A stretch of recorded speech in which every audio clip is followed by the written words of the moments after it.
Good morning, everybody. Welcome to Trial TV Live. I am the Squeegee of Justice. Appreciate you guys joining us today. We are going to be doing a day 2 morning session of Tennessee versus Megan Boswell. Let me just make sure. I got another. All right. All right, hold on. I got myself in another. Let's see here. Just give me a moment. There we go. Got myself in a couple windows there. All right. So we did watch, let's see, day 1, which was interesting because the morning session was opening statements, obviously. We heard a lot of really bad. Not the father. What? The father's not the father. Yeah, we heard that the father is not the father. Holy smokes, right? All right, let's review just quickly because I need to review again.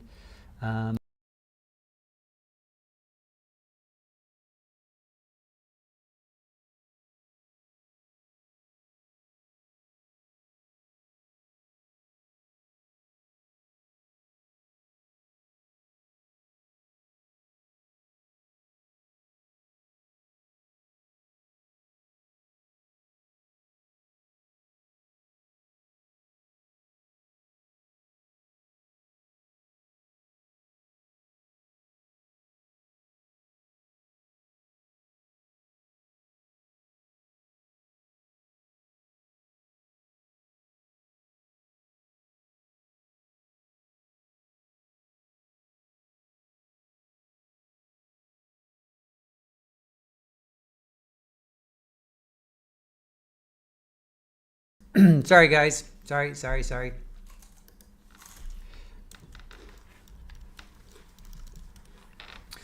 Okay.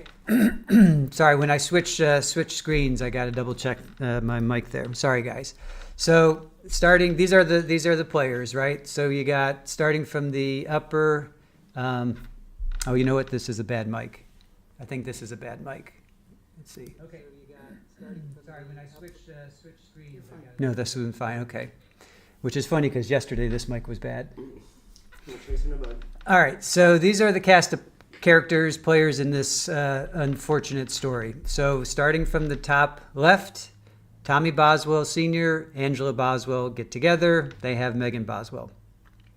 Then Megan, what we thought, Ethan Perry was the biological father. He's 19, she's 17. They get together, one night stand, and Evelyn Boswell comes out of that. But then we heard in day 1 that Ethan Perry is not the biological father. So we're trying to figure out, is it Hunter Wood? So if you go to the bottom right, Hunter Wood and Megan get together. And Hunter Wood is a manager, owner of a restaurant. Maybe he's the biological father. We're not 100% sure. So then you go to the upper right, you've got William McLeod and Angela Boswell. So they're boyfriend, girlfriend, right? So Megan gives the car in the middle there, or the far right, the 2007 BMW. Megan gives that to William and Angela. They take off to William's grandmother's in North Carolina, and then she claims, or she says it's stolen.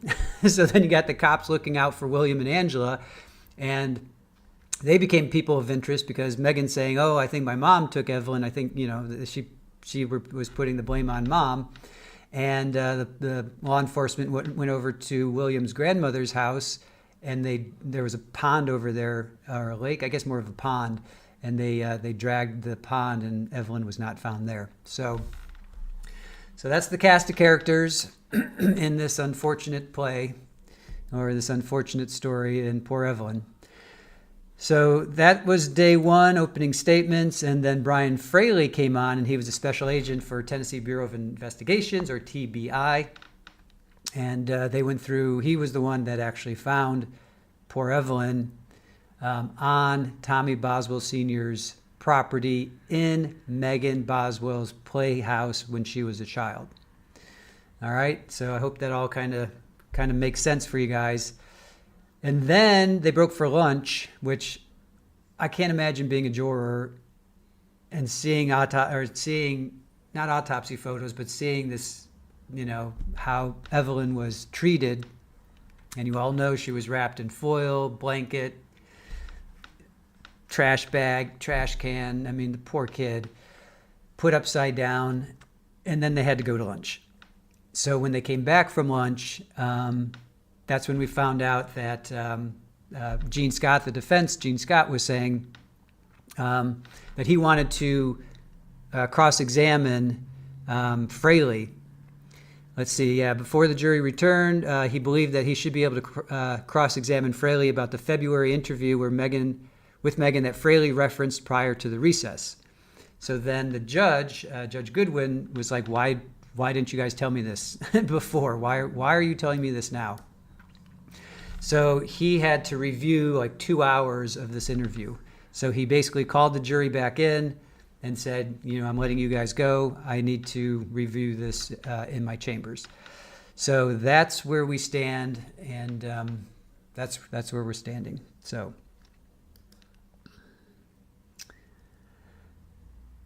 All right. All that being said, I've switched my scenes. Let me just make sure that this audio is okay. All right. All that being said. Okay, that audio seems to be okay as well. All right, so let's get to, my goodness, that's the wrong one. This is the right one. Okay. We'll get our act together yet, guys. Don't worry. We'll get our act together.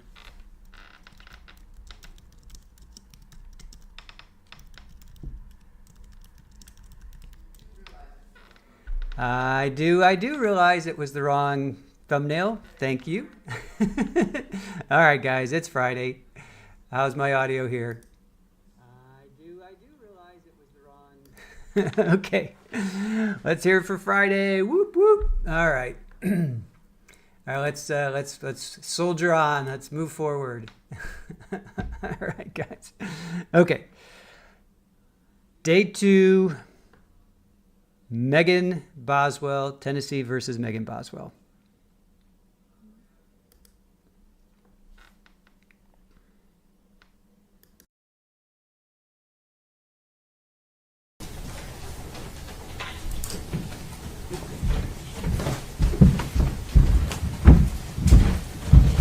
Judge, do you need this for anything? We'll just need to file it. I'm gonna sign it.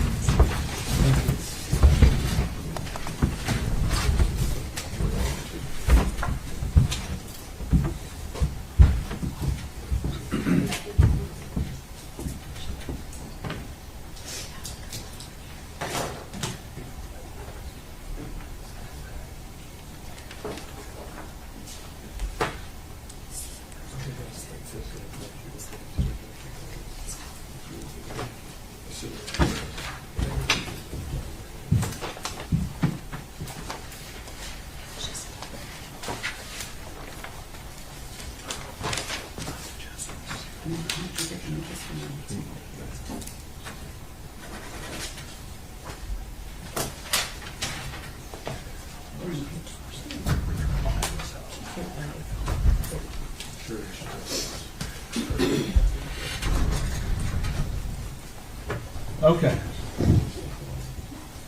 We're returning to day 4. Started Monday. Day 4, State versus Megan Boswell, S72869. When we left yesterday, I was provided with the video interview of Ms. Boswell that Special Agent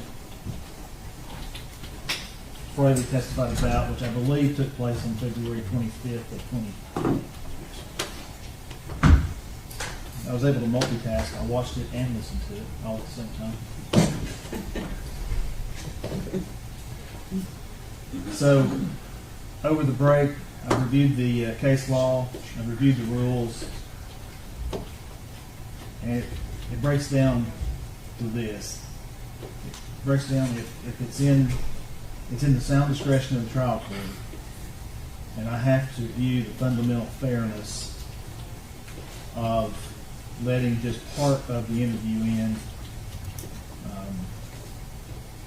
versus letting the whole interview in. And reading the case law, I think one of the arguments by the state was, well, we didn't introduce the interview. We didn't introduce the video, the transcript thereof. But the case law is clear that examination of the witness by a party is tantamount to introduction. So,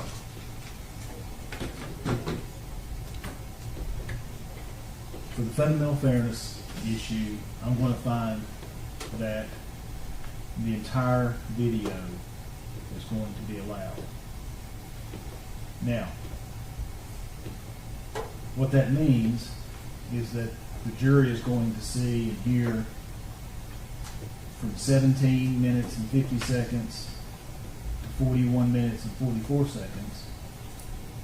That's when Special Agent Fraley came into the room. They're going to hear, of course, then they leave. They come back at 55:15, and they're there until 1:05:28. And then after that, the officers leave, and she's either sitting there by herself or it's just an empty room.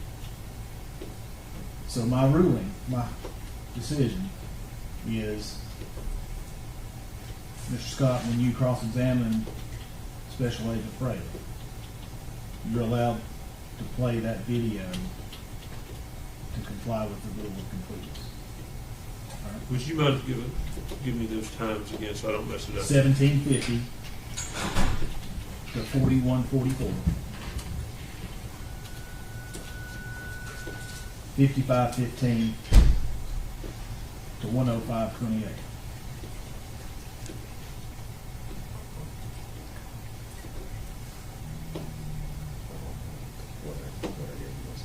And I think that to comply completely with that Rule 106 is not because just asking questions about what happened during those time periods.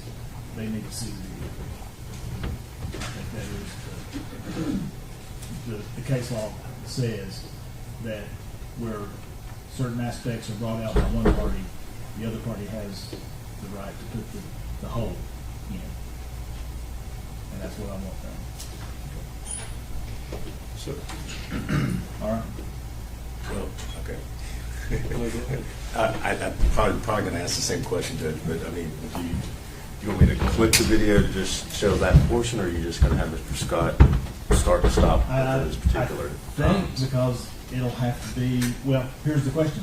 Are you going to move, if you're not going to move it into evidence, you can just play it, skip ahead and play it. I'll have to move If it you want to move it into evidence, then it needs to be clipped. So I'm not So the parts that aren't played don't go back to the jury for their. There's no reason that jury needs to see her and her mama sitting there talking. Because there's nothing of Unless they value. want to see that part at this point. Will they change your opinion? So now the question is, who's going to clip it and I don't know how. Not like that. do what? She asked me if we had clipped it already, but we don't have a clip like that. So we have software to do it. It's just going to And Mr. Felton, Would you do that? take a moment. So, do you want this back? yes, that might You help. can reuse it. Yeah.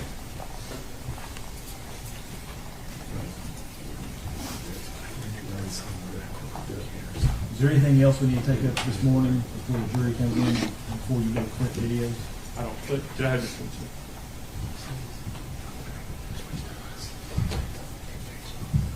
No, I'm good. I'm good. I think that's enough. No, nothing. I'm sorry. Jim, is there anything we need to take up? before- Nothing else for the state. We'll be in recess till 9 o'clock. The jury's here. They're ordering their lunch, and then we'll get started. All right, I'll try to get this done as quick as I can. Thank you. Okay. Thank you. Thank you. I'm gonna do the. Court stands in recess. I'm gonna do.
Everyone stand, please.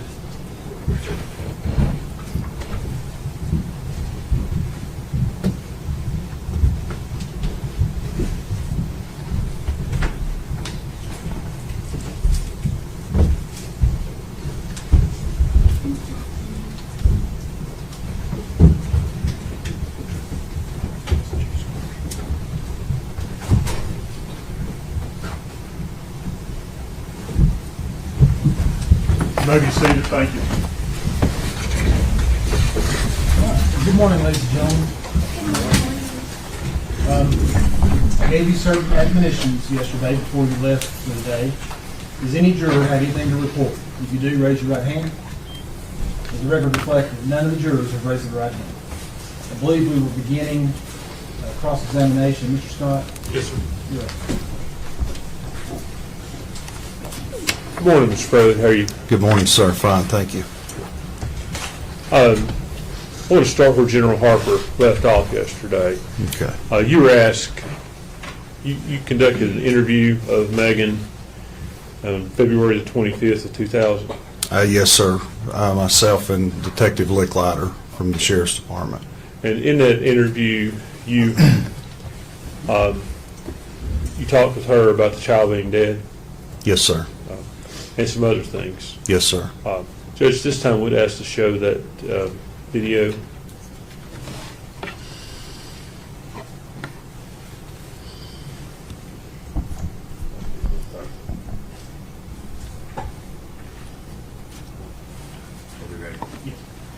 Hold on. But when you may have held on with you go. No. Oh, not paying you in. You know this, okay. You know like whatever it is. This is the last day. If you had, tell you, I think you will. I would, and we'll work it out. Yeah, but don't leave me bring her on, man. Don't leave us on like this on too long. Okay? This is for your baby. This is to give her the proper attention. Where's she at? There's only two places I can make the where she would be. Where's she She at? said they put her somewhere closer. I think she's somewhere at Dad's or at his house.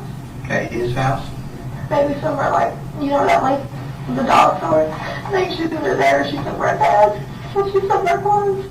Underneath the docket hunters. I don't know if she's gonna be there. I'm just, Is that what you're trying to tell me? I'm not putting words in your mouth. that is just my theory. She has to be in No, two places. I don't want to, we're not working at theory side. You can bring her She home. said, he said that she was somewhere close. The only two places I can think that he would take her. You were honest with you?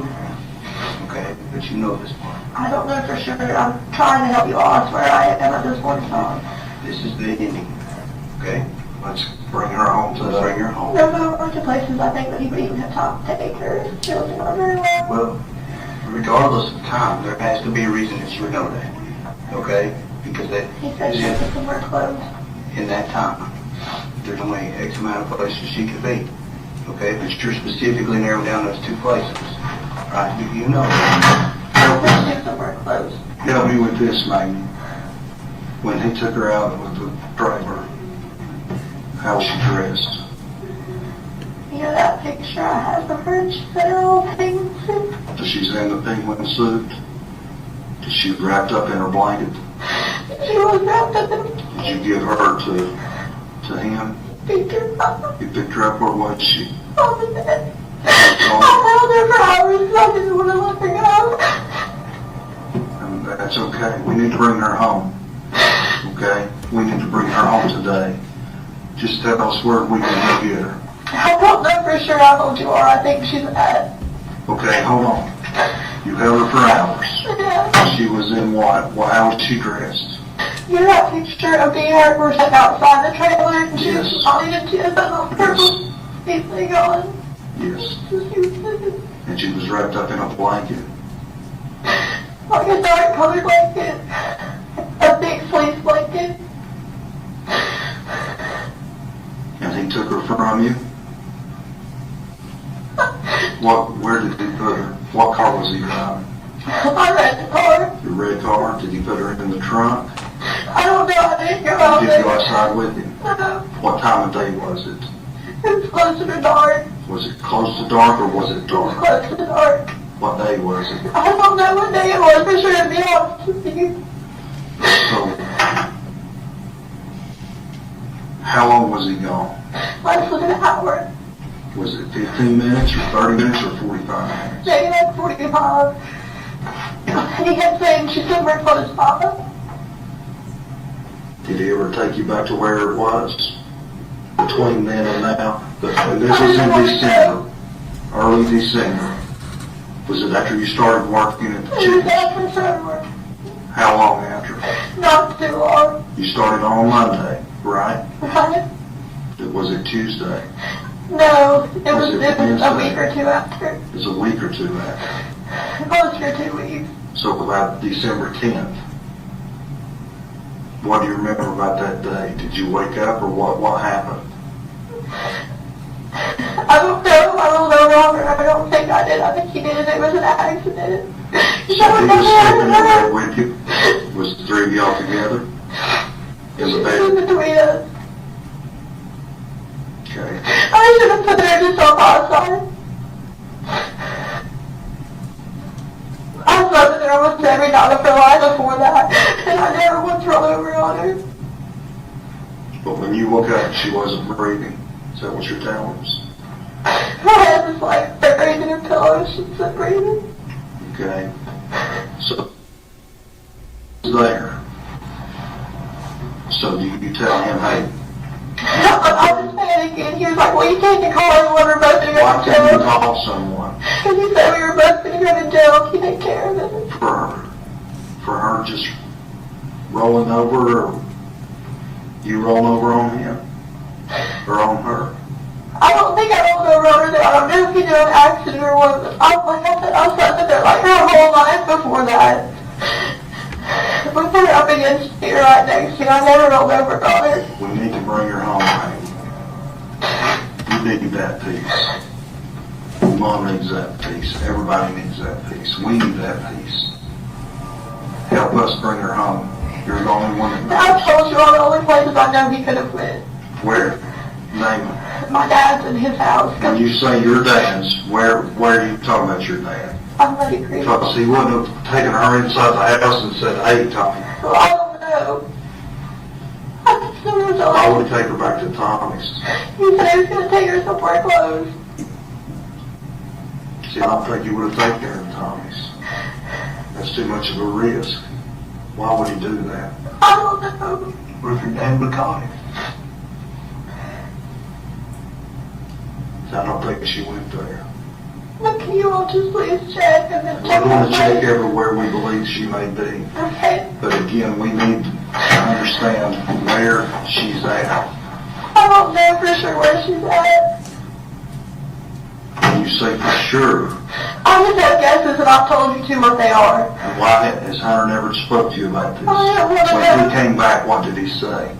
I'll put her somewhere close.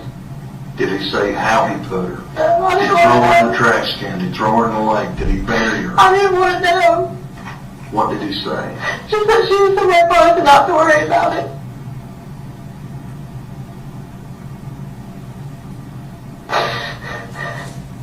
Megan, you've lied to us for 6 days now. I need you to be truthful with me today. I am being truthful. No, just hear me out, okay? I need you to be truthful with me today. We're getting there. We need her brought home. She don't need to be laid out in the woods in the cold anymore. She needs to be buried. She deserves that. You need to help us bring her home. Please. Tell us where she's at. I don't know for sure. I really don't. I don't want to know.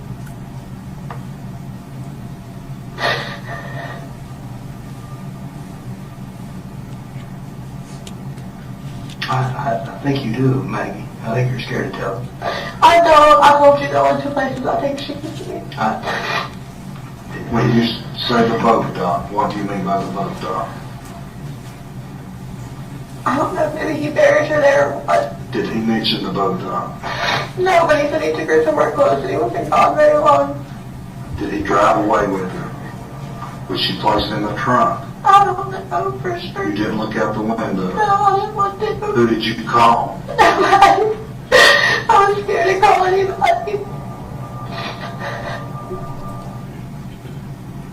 Did he call you while he was gone? No. And it was dark. Close to getting dark. It was dark by the time he got back. It was light when he left and dark when he got back.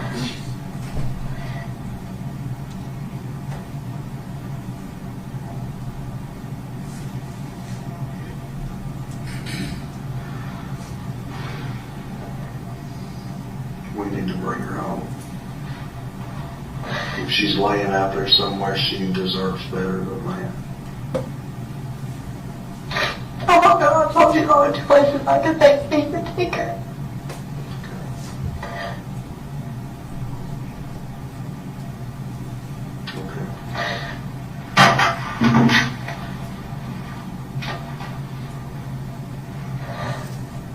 What are you all going to tell my dad when you go to search his property?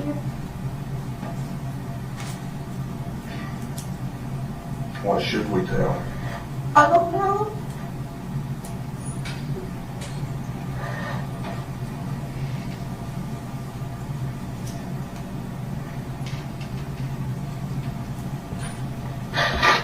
Is she buried on that property? I don't know if she is or she isn't. I really don't know. There's a village places I know that he ended up having to go to because Did Hunter take a shovel? Did no. he take a trash bag? Did he carry her around in that blanket, a box, or a box? Jump in I the box? stayed in the bedroom. I just had her wrapped up in a dark colored blanket. How big was his blanket? It was like a normal size, like fleece blanket. So when you say wrapped her up, so you describe it to me. Like, you know, you swallow a baby. Okay. Like that. So did you leave her face exposed? That sounds stupid, but I didn't want her to be cold, so I wrapped her up in a blanket. So she was the whole body was wrapped up. Except for her face. You know how you swallow a Her face baby? was open. You know how you swallow a baby? Mhm. So I wrapped her up. I didn't want her to be cold. We don't want her to be cold anyway. She's still out there and we need to bring her home. And you can help us with that part. There's a lot of good places I'm trying not to go look for. I need that. So Hunter's dock. Underneath Hunter's dock. Or just around the dog. Okay? I don't think if he did take her to his house, he's not stupid enough to, you know, I mean, just put her somewhere inside the house. He dad owns property right next to that place too. How long did you hold her? For a long time. All day? I didn't want to let her go. How did you know she was there? Because she wasn't breathing. Her eyes were open. Her eyes were open. She wasn't breathing.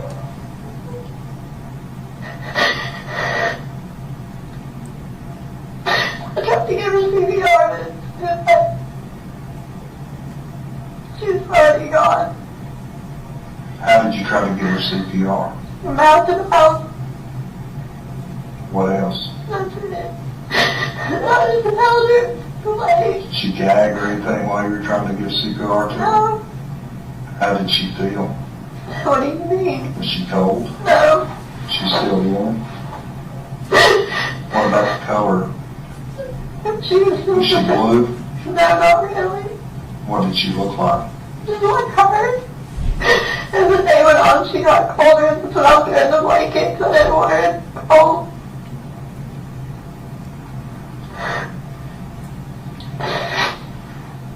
And you don't remember what day that was? No. I know it sounds bad, but I'm just trying to block it out of my memories as much as I can.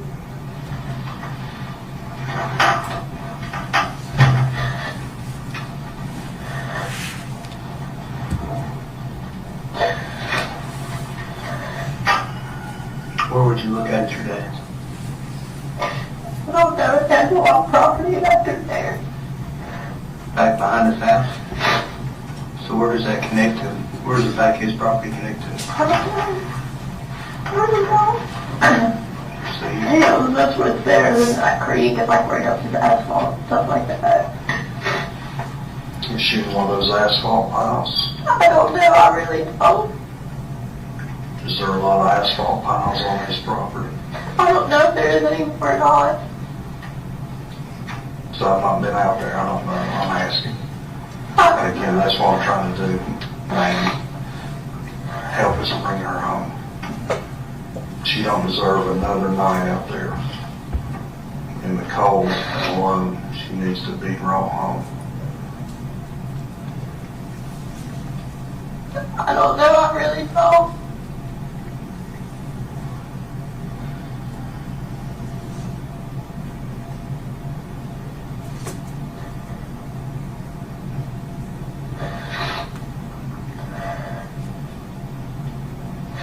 I don't know if he took her in the trash can or not. When he came back, it was gone. I didn't want to ask. Your trash can and the trailer was gone. I didn't want to ask. Was there a dumpster anywhere there close? I don't know. You have to look No, to where when you lived there. What did you normally do with your trash? to get to the road and then the trash can. So you said you took a trash can, was the inside trash can or the outside trash On the can? inside. Just when you kept in the kitchen? I don't know if he took it with her or not. I didn't want to know. You said you sit there and looked at her. Yeah. When you woke up and she wasn't breathing, tried to give her CPR. What did her eyes were open? Were they bloodshot? No. Were there any bruising around her eyes? No. She just looked like she always did, just like she was at peace asleep. No, her eyes were open. Her eyes were open. Not bloodshot or bruised. Not really, no. Because I can't help but think that's probably a lasting image that you think about Evelyn. So you know her bloodshot eyes were bloodshot or not, or black, and you're not saying they were. No. Okay, but they were just open. I didn't want to let her go. She wasn't cold, and when she started to get cold, I put the blanket around her, so I didn't want her to go home. What woke you up? Was she choking or crying No. I just woke or up. kicking? No.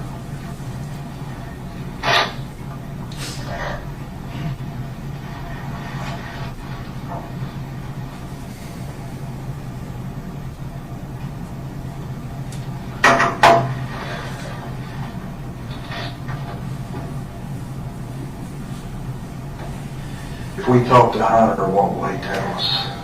The same thing he's been telling you, that he's never met Evelyn because he told me not to tell anybody that he would go back to jail. If he has never met Evelyn, How do we make that connection that he has? I don't know. Was he ever out in public with her? During this time, how long had you all started dating? Not long. You talking about not long, like a week, Yeah. a couple of weeks, a A week. month? So prior to you starting at the chicken shack, No, I didn't know her. you didn't know him. Oh, So the first day you met him was an interview for that job? yeah. When was that? I don't know. You started on Monday. Right, I think it was a couple of days Day before. before, like on Friday or It Saturday? was probably like a day or two before. Did you go there in person and fill out an application? Yeah. Evelyn said And the that's car the was first Boswell time? Bailey. Okay, and that's the first time you ever saw him. Mm-hmm. What happened? I just filled out an application, that's it. Did he ask you out on the dates when I'm getting? No, not until I started working there. So you started working, he said, okay, you're hired. You started working on December 2nd, on a Monday, correct? And then you start flirting at work. And tell me what happened, Joe, got on a date, Monday night, Tuesday, tell I me don't about it. remember the day, I really don't. Whatever day, whenever you say the first day after the application, that the first time you met him, you started working, which we know that's on a Monday, that's easy. Y'all started flirting at work. Did y'all go out Monday night, that first night? No, I don't remember what night we went out, but I'm just being honest, I really don't. Okay. But at some point, he started staying with you at the camp, or at the trailer. Just one night. He stayed in one night. And then you said he stayed a couple of nights. I didn't say that. You said he had slept together. Just the one time. Said y'all slept together in the bed with her between. Me and him. Not with her. She slept in between us. And so I'm saying, you said you'd done that a couple of nights and you No, I said I've done it 1,000 times where she slept with me. Like her whole life, she slept with me in bed. And then the one night he stayed was the first night he met her, correct? I didn't know he'd seen her like in the car with me at the chicken shack. Okay. Like a couple of days when you went to get the application, when you applied with Bailey. And I came to measure the parking lot, they wanted it redone, and I had her in the car with me. when was that? I don't know a day. But you told these guys the other day, y'all went through a timeline. I think I wasn't in there. But y'all went through a timeline. I don't remember what day I measured the parking lot, I really don't. Then it opened, I came back to the drive-thru after I left, and she was in the car with me too. In the back seat, in her car seat. The pink and gray one you all have. Mhm.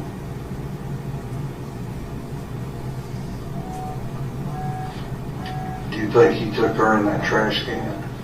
I don't know, but it was gone. I never wanted to know.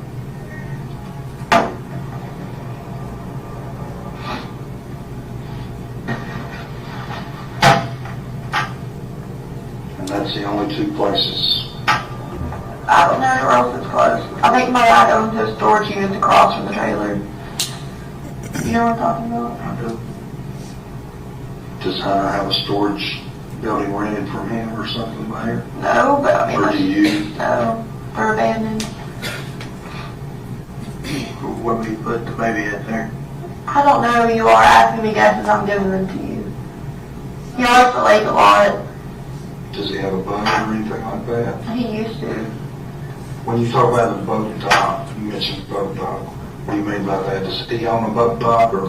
They're behind his dad's house. If you go to 1770 Point Drive and look in the backyard, there's 3 huge ass boat docks. I promise you, you will not miss them. They're wide. And that's Have you been close. to that house? I Do you know what I'm talking about? did. Okay.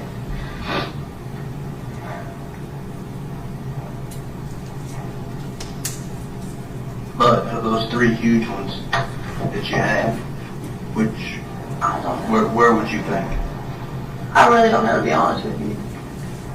The only thing I think of is maybe put her in the lake or something. You think you would walk in from there and walk down to the lake? What do you mean? What do you? There's no water there right now. Well, that's what I'm saying. You would have to walk down the dock and walk to the lake. Well, you can get to the lake not too far from my trailer. Because it was Lakeview Mobile Home Park before my dad. Is there a place you can drive down from there? I don't know, to be honest. Isn't there like an access, something on Sugar That's Hall? what I'm asking. I don't know. There is. You're talking about the ramp, the new ramp they built down there? There is. You talking about the one on Sugar Hall, or you talking about the one on the Vault Bridge? Just before the bridge. They built a new ramp down there. Oh, I didn't know that. Okay. Which one are you talking about on Sugar Hall? Well, I just passed the one that's the Sugar Hall access part. Okay.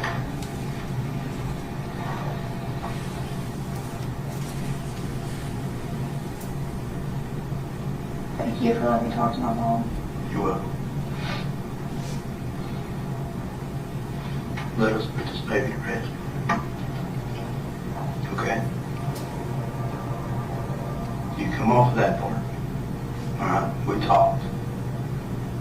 This is- Those are the only places I know for you all to go look, I swear. You're positive. Positive. Because, listen, Those are the only places he could get there. you're telling me all these other stories that you've told. All those before, those are lies, but this is the truth. This is the God's honest truth. Okay, that timeline, all the dates that you gave, all that stuff prior, and all that stuff was made up. And you want, why do you want to come clean now? What benefit do you have? I don't, but you talk to me. Be honest with me. Is it for me or is it for your baby? For my baby, but you're the one who were like, hey, like, it's been going on long enough, you know what I'm saying? And it's time to put an end to it. You have no idea. I told you the only places I think you could have went in that short time frame.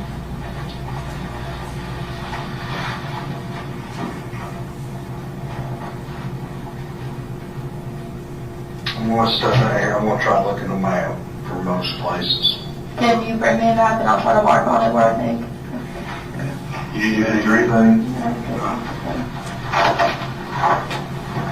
All right, well, I'm going to grab a chair. Here we got some maps. Let's see. I got that one.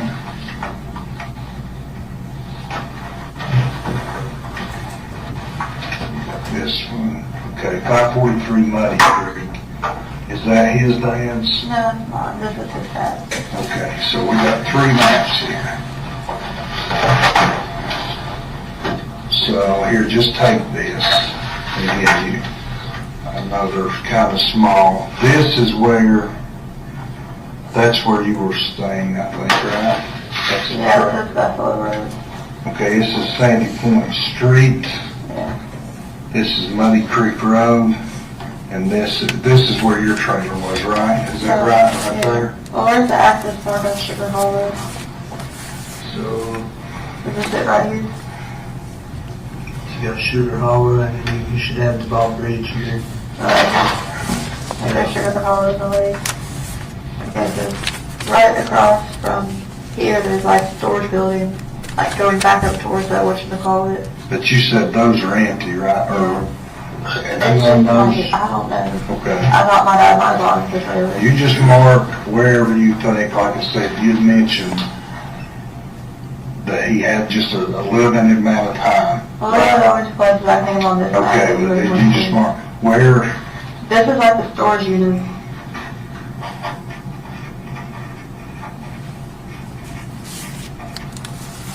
and is that for both dogs? That's the access part of Sugar Hall. Where's his dad's house? Is that here? Yeah. Well, I don't know anywhere else except for there and Muddy Creek. Okay, well, just mark that, mark what that is, both dogs. But your lake's down. Is his, So I just put Randy's house. yeah, that's fine.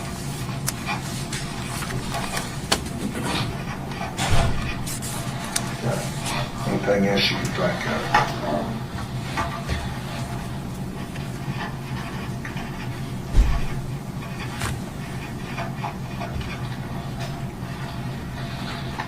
And if you don't care, just mark, it's, I don't think storage.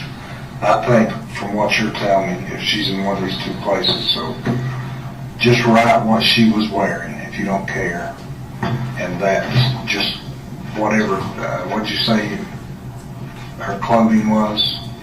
Was it her little jumpsuit, purple fleece? And a sleeper, or was she wrapped up in a blanket?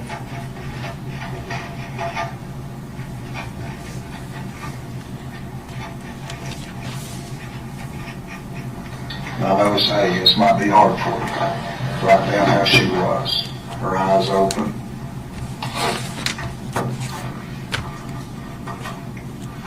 Just like she was sleeping, right?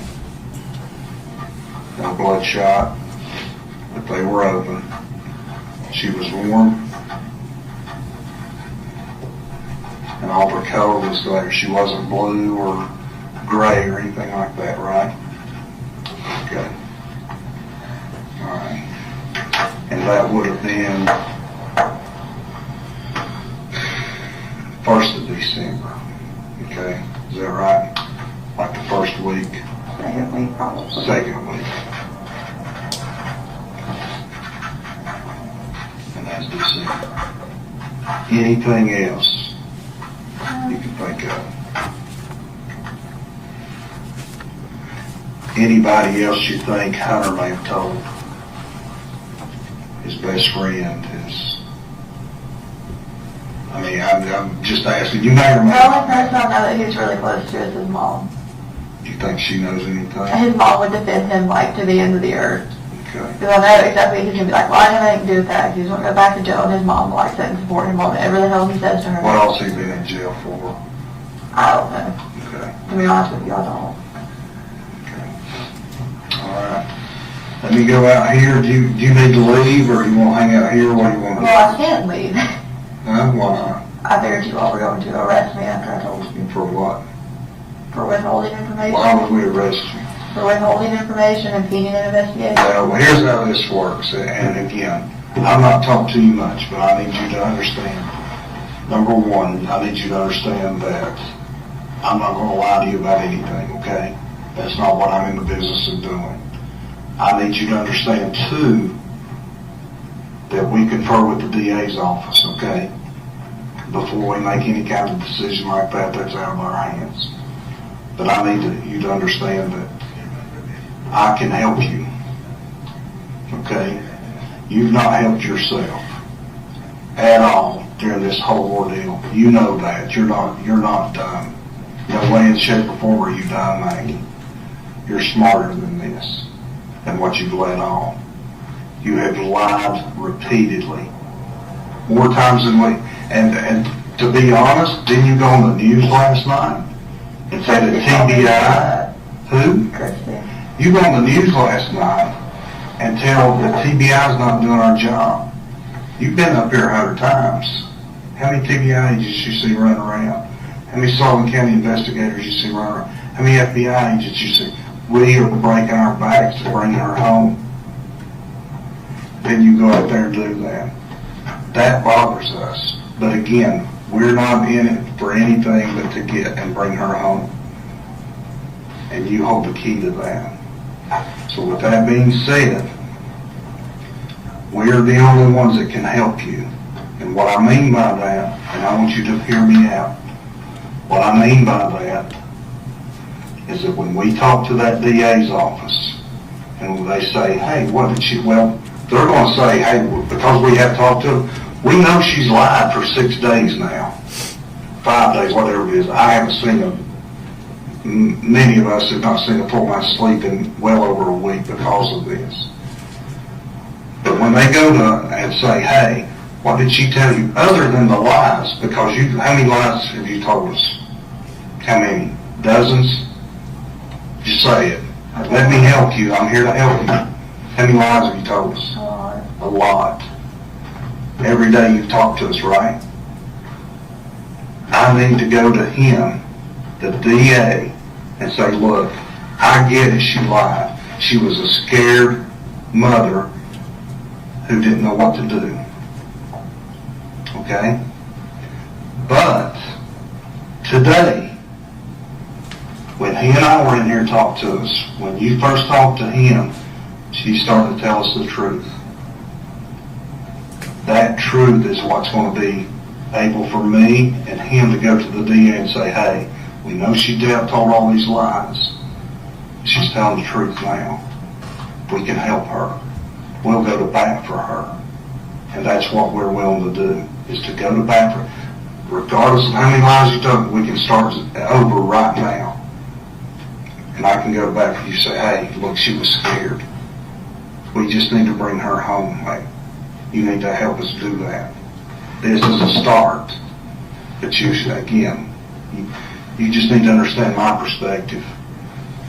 You've been lied to before. How did it make you feel? Bad. And that was over probably something trivial. A boyfriend lied to you about going out with a girl or something like that. We're trying to bring her home. Dozens of guys out here and women out here, and in Quantico, Virginia, Nashville, Tennessee, and Atlanta, Georgia, are all working this thing. That's all we're working right now. To bring her home. Help me tell the DA she was finally the key that brought Evelyn home.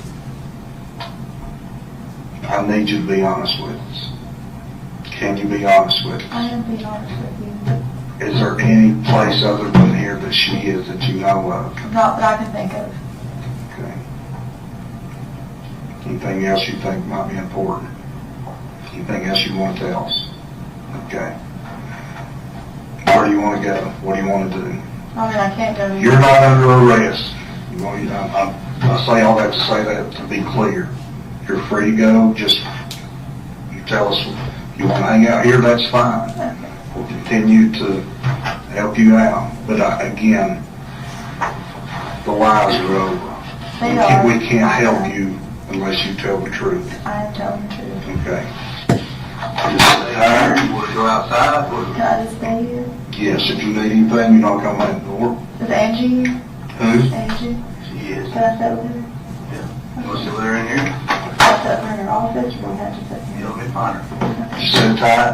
You've got food here, is that right? Thank you.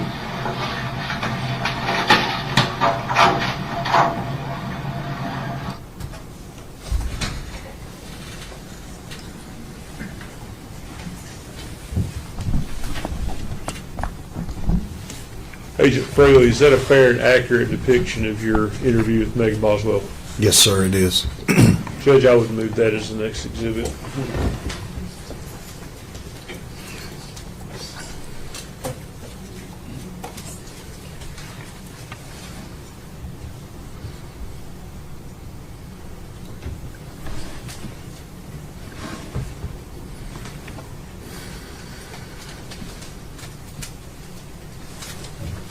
Judge, may I have purchase court report?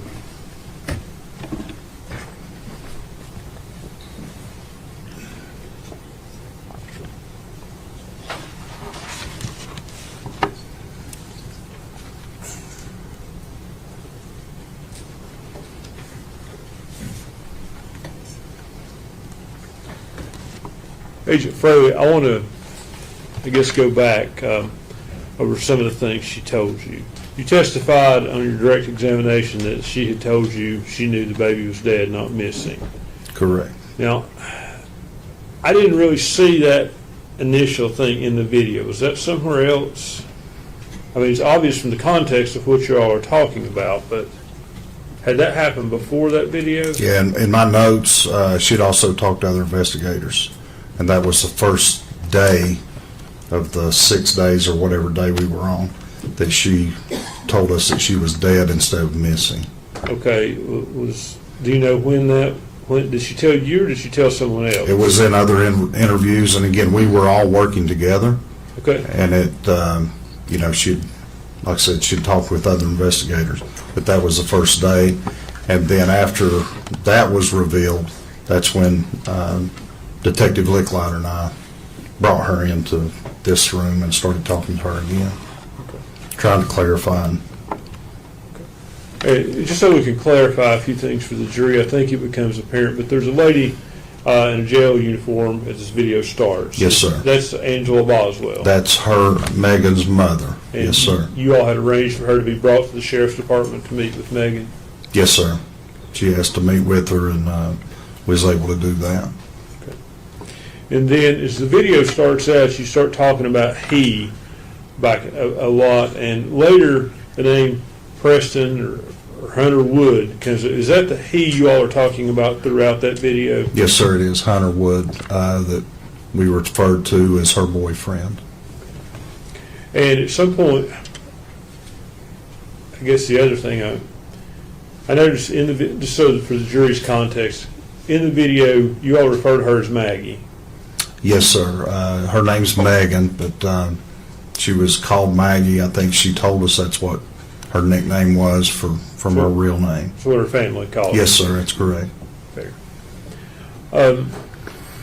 So she provided you with several locations that she thought the baby could be in. Yes, sir. And one of those was Tommy's property. Yes, sir. Okay. And ultimately, Evelyn was found on Tommy's property. That's correct. Now, this interview occurred on the 25th of February, 2020, correct? That's correct. Okay. When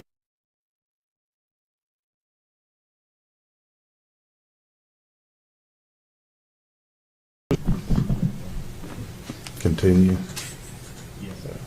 are we back on the record? No, are we back on that? I'm sorry, can you, Yes, sir. When was the body ultimately found? March 6th of 2020. You know, there's a conversation between you and Megan about the fact that you're not arresting her that day. Yes, sir. In fact, she was later arrested that night by Mr. Price, was she not?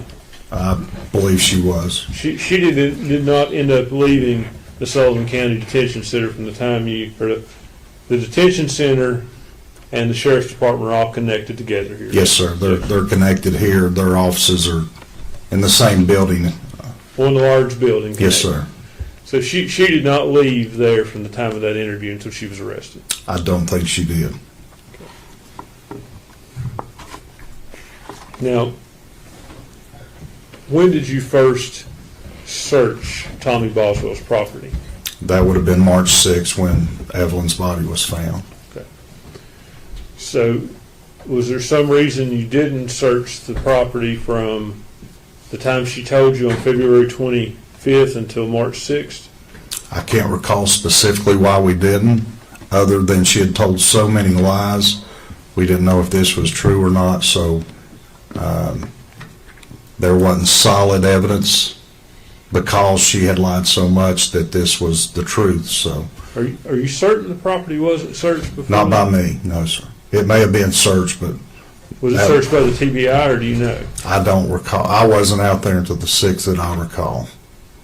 Okay. There may have been other detectives, agents, FBI, Sullivan County, or even TBI for that matter. As far as TBI goes, who was in charge of this at the time? Agent Gratz was the case agent, David Gratz. Who was the field office manager? Christopher Wilhoit, he's the assistant special agent in charge. But what was your position at the time? I was to assist Agent Gratz in the case. Okay. So you went there one time to that property? That I recall, yes, sir, on March 6th.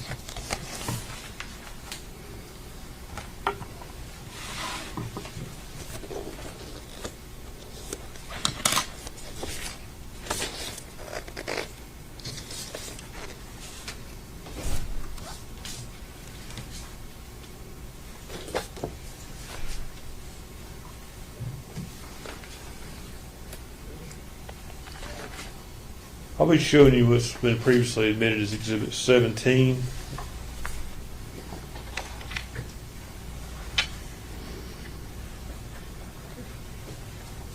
Agent Frail, you previously identified this photograph as how the trash can was found when you... Yeah, there. yes, sir. It looks like the ones from yesterday. Yes, sir, it is. Okay, yes, sir. Judge, all the monitors are off. Yeah, I know, I'm trying to, Okay, that's I have to look at the big, Okay. the power surge. Is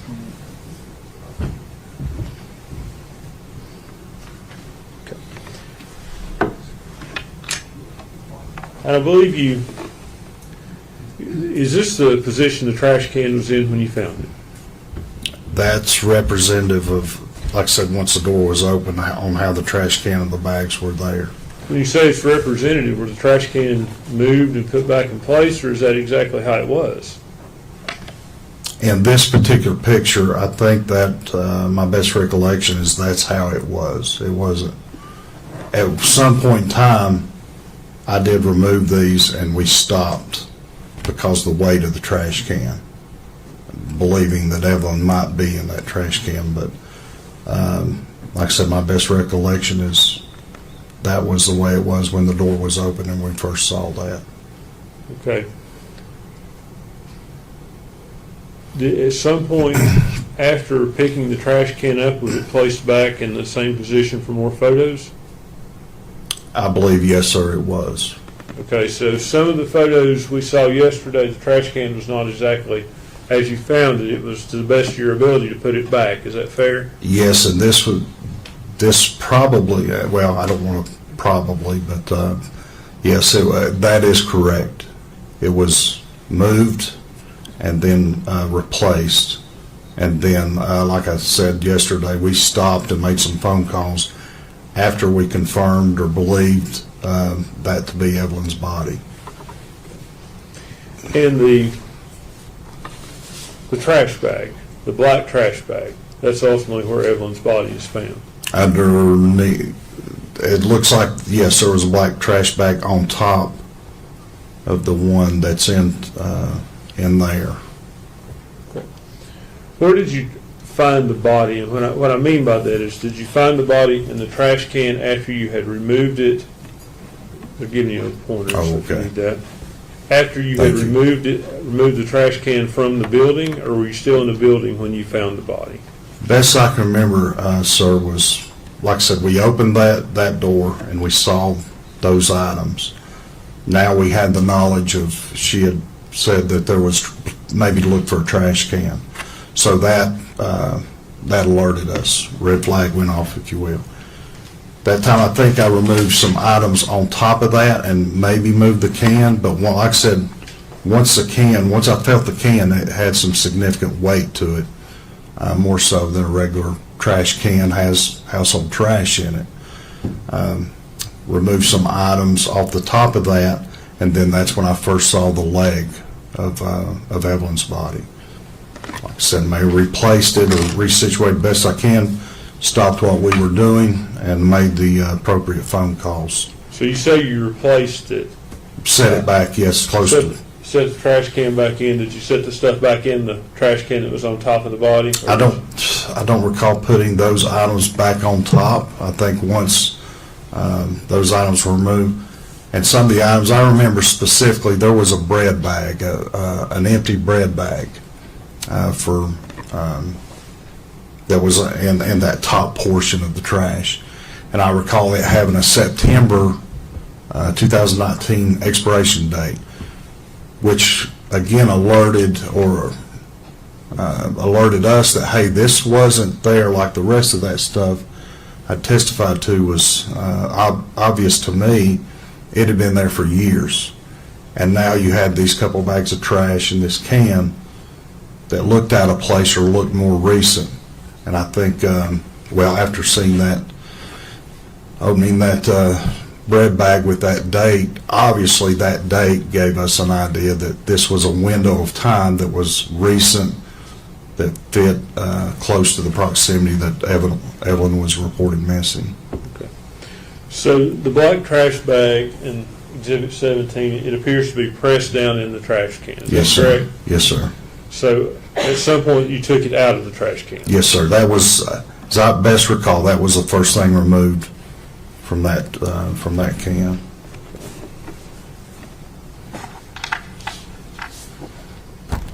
Agent Fraley, I'm going to show you what's been marked as Exhibit 15.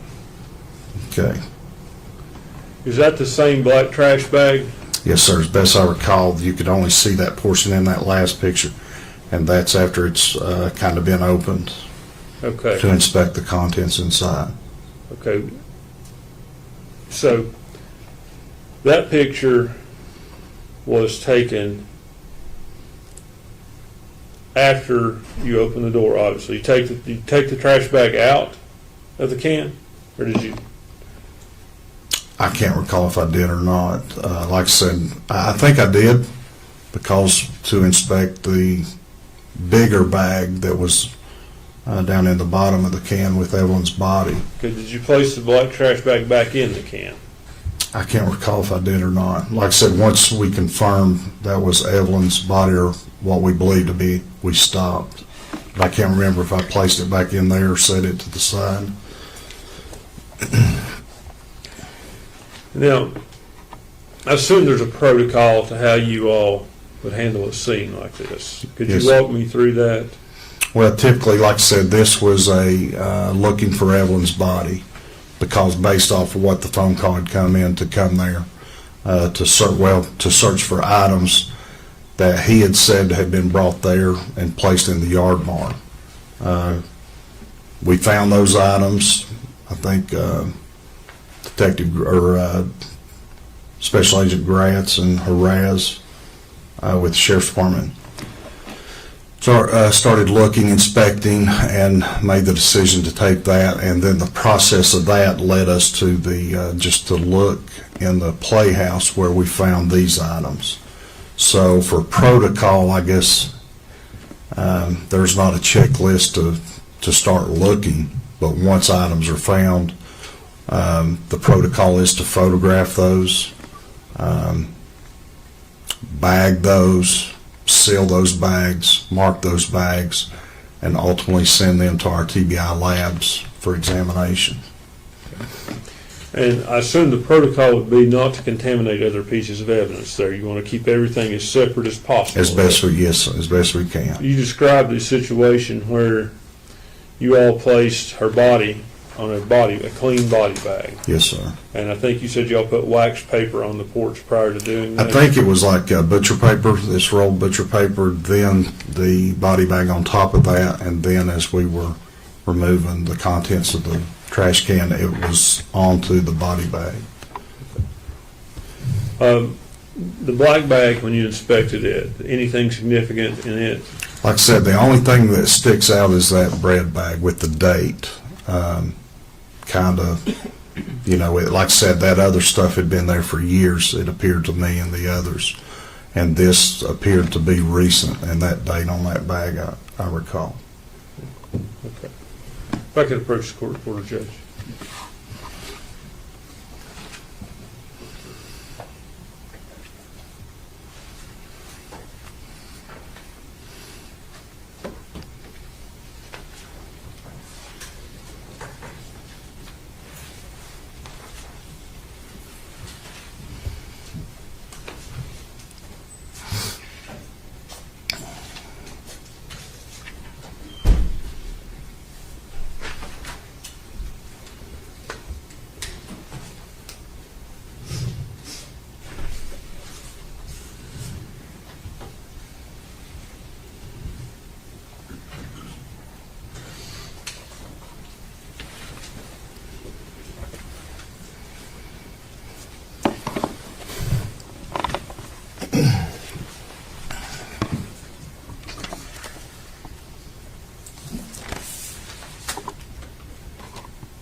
Agent Fraley,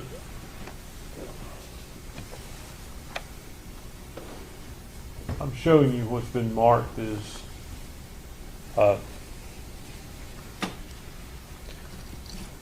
Exhibit 11. You recognize that? It looks like, yeah, that's one of the pictures introduced yesterday. Okay. What is- That's the playhouse with the door open, showing the trash can inside the doorway. And that's the front porch of the where you ultimately place the body bag, correct? Yes, sir. Okay, if you could, do you have that pointer still? Yes, sir. Could you point for the jury and show them where you placed the paper, where you placed the bag? Can you raise that? Does that raise up anymore? Okay, yeah, Is that's, that better? yeah, it was on this porch right here.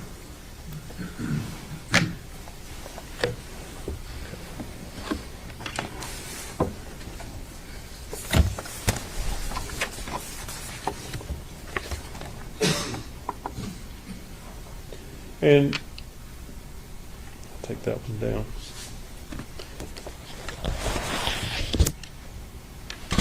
Actually, if we could go back to that for just a minute. Okay. Over here on the side, can you see what looks to be like is wire? This right here? Yes. Yes.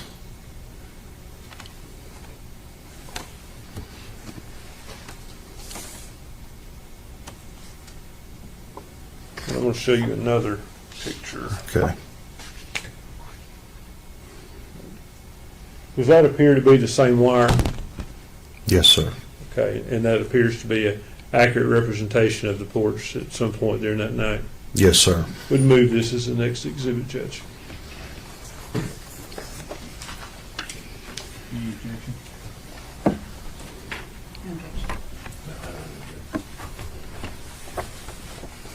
46.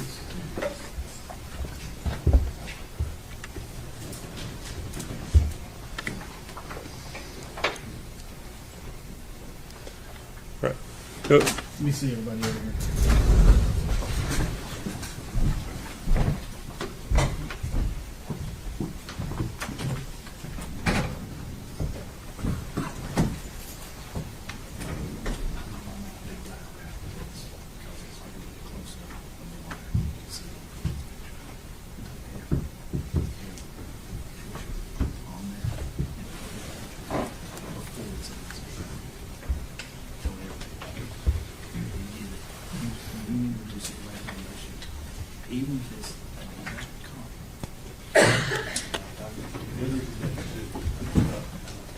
Let's do it again.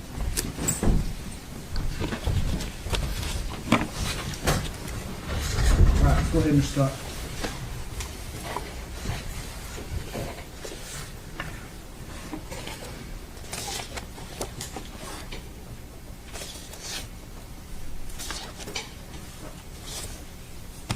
Agent Fraley, I'm going to show you what's been marked as Exhibit 21. Yes, sir. Do you recognize that?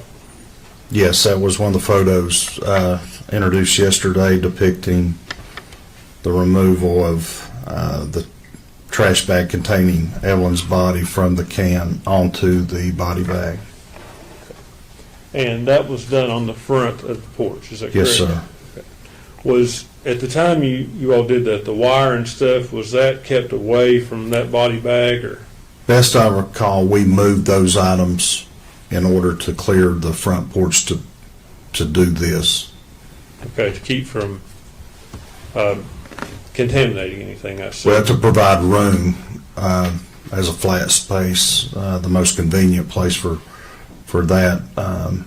But it was, like I said, right there on the front porch. I think it was moved off to the side of the playhouse. Okay. If we could go back to the last, actually.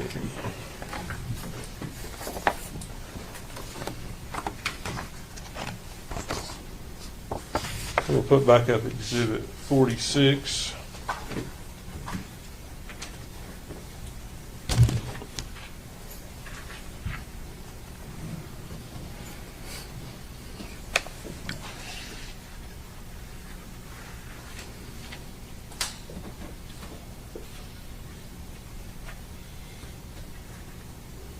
Exhibit 46, I'm showing you around the wire and stuff. Yes, sir.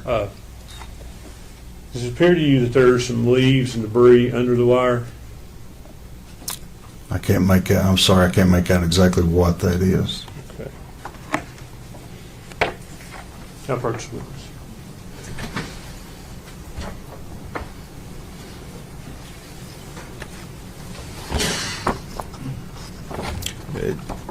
Again- Do you recognize what that is? Like I said,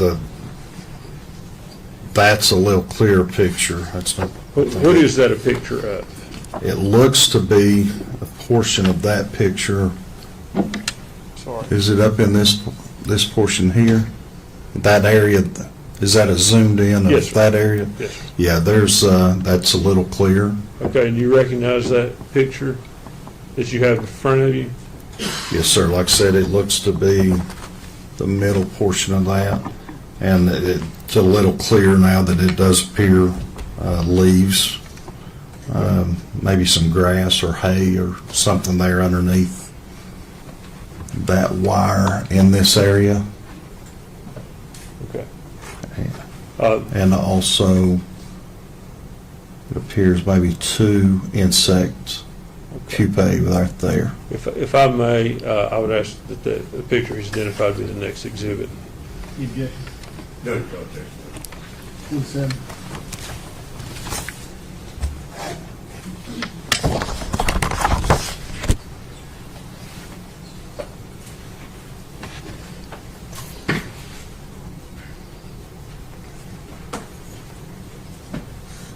We'd ask to publish this at this time. Agent Fraley, is that a better Yes, sir. picture for you to Yes, describe sir. to the jury? It is. I believe you said you saw some leaves. Yes, sir. It looks like maybe right there. Uh-huh. And that might, that area right there is what I said looked like grass or hay, possibly. Okay. And then, I'm sorry, Oh, those two right there is what it said looked like insect. So you described those as pupae.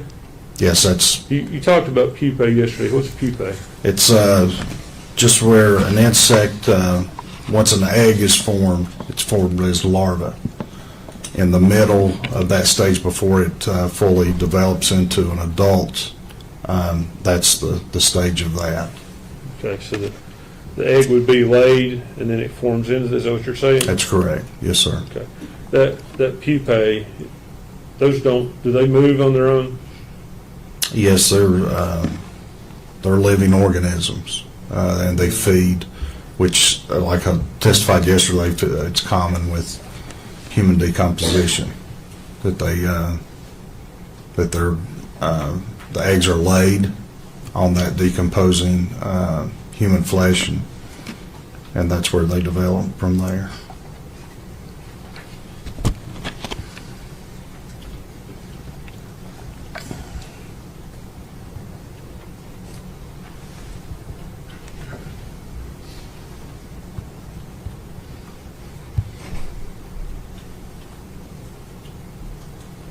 Okay. You say they're living organisms, but in fact, a pupae is an insect in its inactive, immature form between larva and adult. It's in the middle. It's an inactive form. Okay. Would you agree with that? Yes, sir. So they don't crawl around, do they? Like I said, the eggs are laid, and then they develop into an adult. Okay, that's the stage before they become larvae, which would move around. Yes, sir.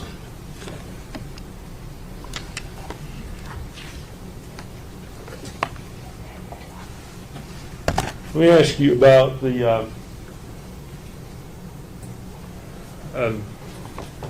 so when you found the body in the trash can,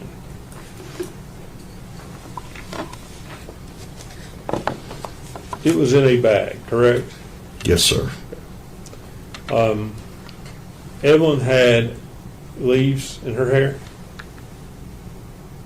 I don't recall that. I don't recall that. Okay, were there any leaves in that trash can? I don't recall. You the say you leaves. don't. when you say you don't recall, I guess I want you to clarify that you say, I don't remember, you saying I don't remember, or I don't Well, remember? even reviewing the pictures yesterday, I don't remember saying, I mean, it's been 5 years, but even reviewing those, I don't remember seeing leaves inside of those. So you don't think there were leaves in the trash can or her hair? Like I said, I don't remember seeing those even after the review of those photographs yesterday. Okay. I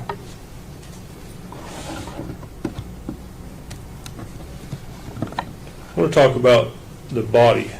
Obviously, when you find it, you had to move it to some degree. Yes, sir. I mean, you would have done your best to have placed it back in the, you moved it out of the trash can and then placed it back like it was, I'm assuming. No, sir. Okay, tell me what you did. Are you talking about removing the body and then putting it back in? Yes. No, sir. Okay, That's incorrect. okay, tell me. No, once we went into the playhouse, opened that door, saw what we saw, the trash can, the 2 bags that, like I said, were obvious to us that they didn't match everything else in that playhouse. It was, and then confirming, like I said, with the information that Megan had provided to us, that the trash can was in play. That first black bag removed, and then like I talked about the empty bread bag that had expiration date. That confirmed this wasn't in the time frame of this other stuff with the dust and the cobwebs. Pulled that off, and that's when the odor of decomposition appeared or was present, and then pulled that fleece blanket back, and then that's when I saw the leg and the foot. That's when we stopped at that point. Then made our phone calls, forensic pathology, medical examiner, DA's office, and our chain of command. So I assume you made as minimal of movement as the body as possible. Yes, sir. but- Again, because we were, number one, trying to confirm if that was her. We were optimistic and hopeful it was. And once we verified that, at that point, we stopped and waited on them for guidance. But it would be fair to say you moved the body. Absolutely, we did. You had to But be- like I said, not from the trash can and then Right. put it back. But you had Just- to move it within the trash can in order to see what you were seeing. No, again, just pulled the blanket back and saw that leg and foot. We didn't, the body wasn't moved. Now, it may have moved when we moved the trash can, but we didn't physically touch the body, So- remove it, and replace it. So fair to say you didn't try to move it, but when you moved the trash can, it could have moved. Yes, sir, it absolutely could have moved. Judge, could I have just a minute?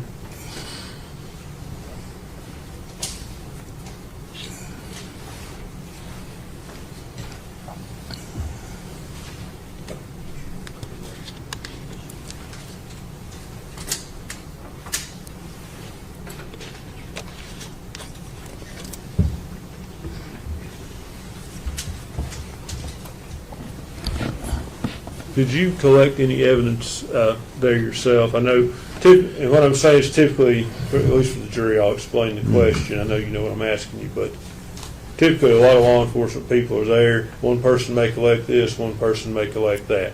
Did you collect any of the evidence there? I recall when we first got there and we were in that yard barn where all that evidence was. I think Gratz wanted, Special Agent David Gratz wanted all of that taken. I think I assisted in that.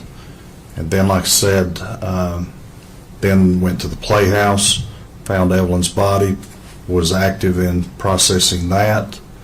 Those bags, what wasn't sent to the forensic center for autopsy, which included Megan's body and the clothing, and the blanket, those other items were collected. They were transferred from that scene over to the Sullivan County Sheriff's Department, where we continued to process. But I think I was party to that as well. So I think to answer your question, what you're getting at, if I collected evidence items, and yes, I did. Do you know which items? I'd have to look at those lists because they were, it was voluminous in the items that were collected. It was dozens, I believe. I'd have to see that list to refresh my memory.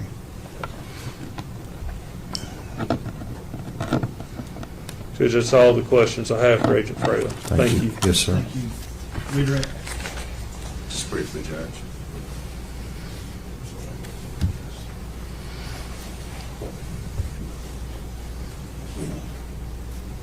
Agent Fraley, Mr. Scott asked you some questions about the moving of the body after you located it in the trash can. When you first saw the trash can and the black bag that was in there, how would you describe them as far as where they were positioned in the trash can? Like I said, trash can, as we've seen in these photographs, the black bag was on top. Then you see it kind of opened.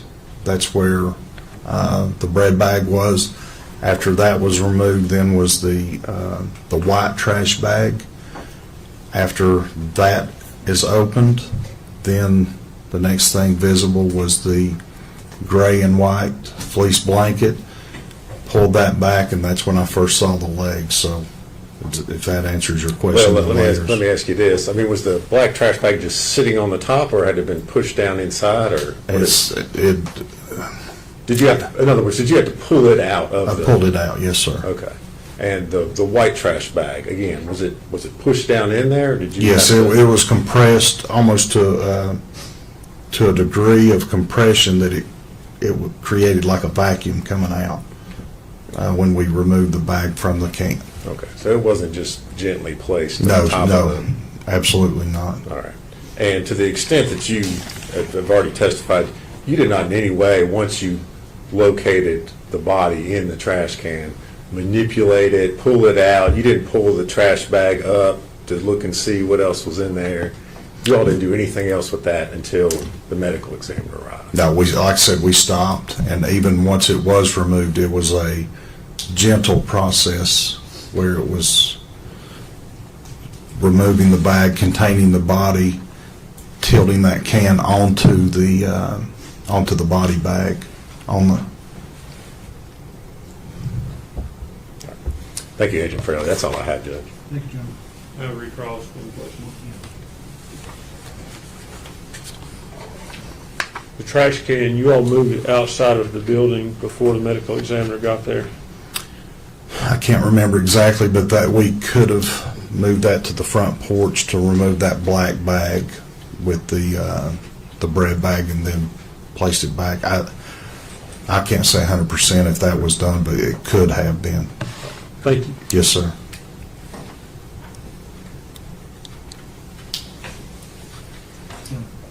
That's all, Judge. Does he need to be under subpoena?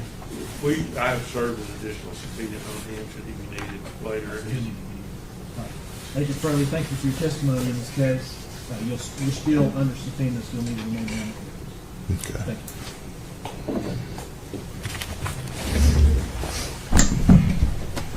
You ready for this witness, Judge? Yeah, Statement called Tommy Boswell. unless anyone, do any of the jurors need a brace?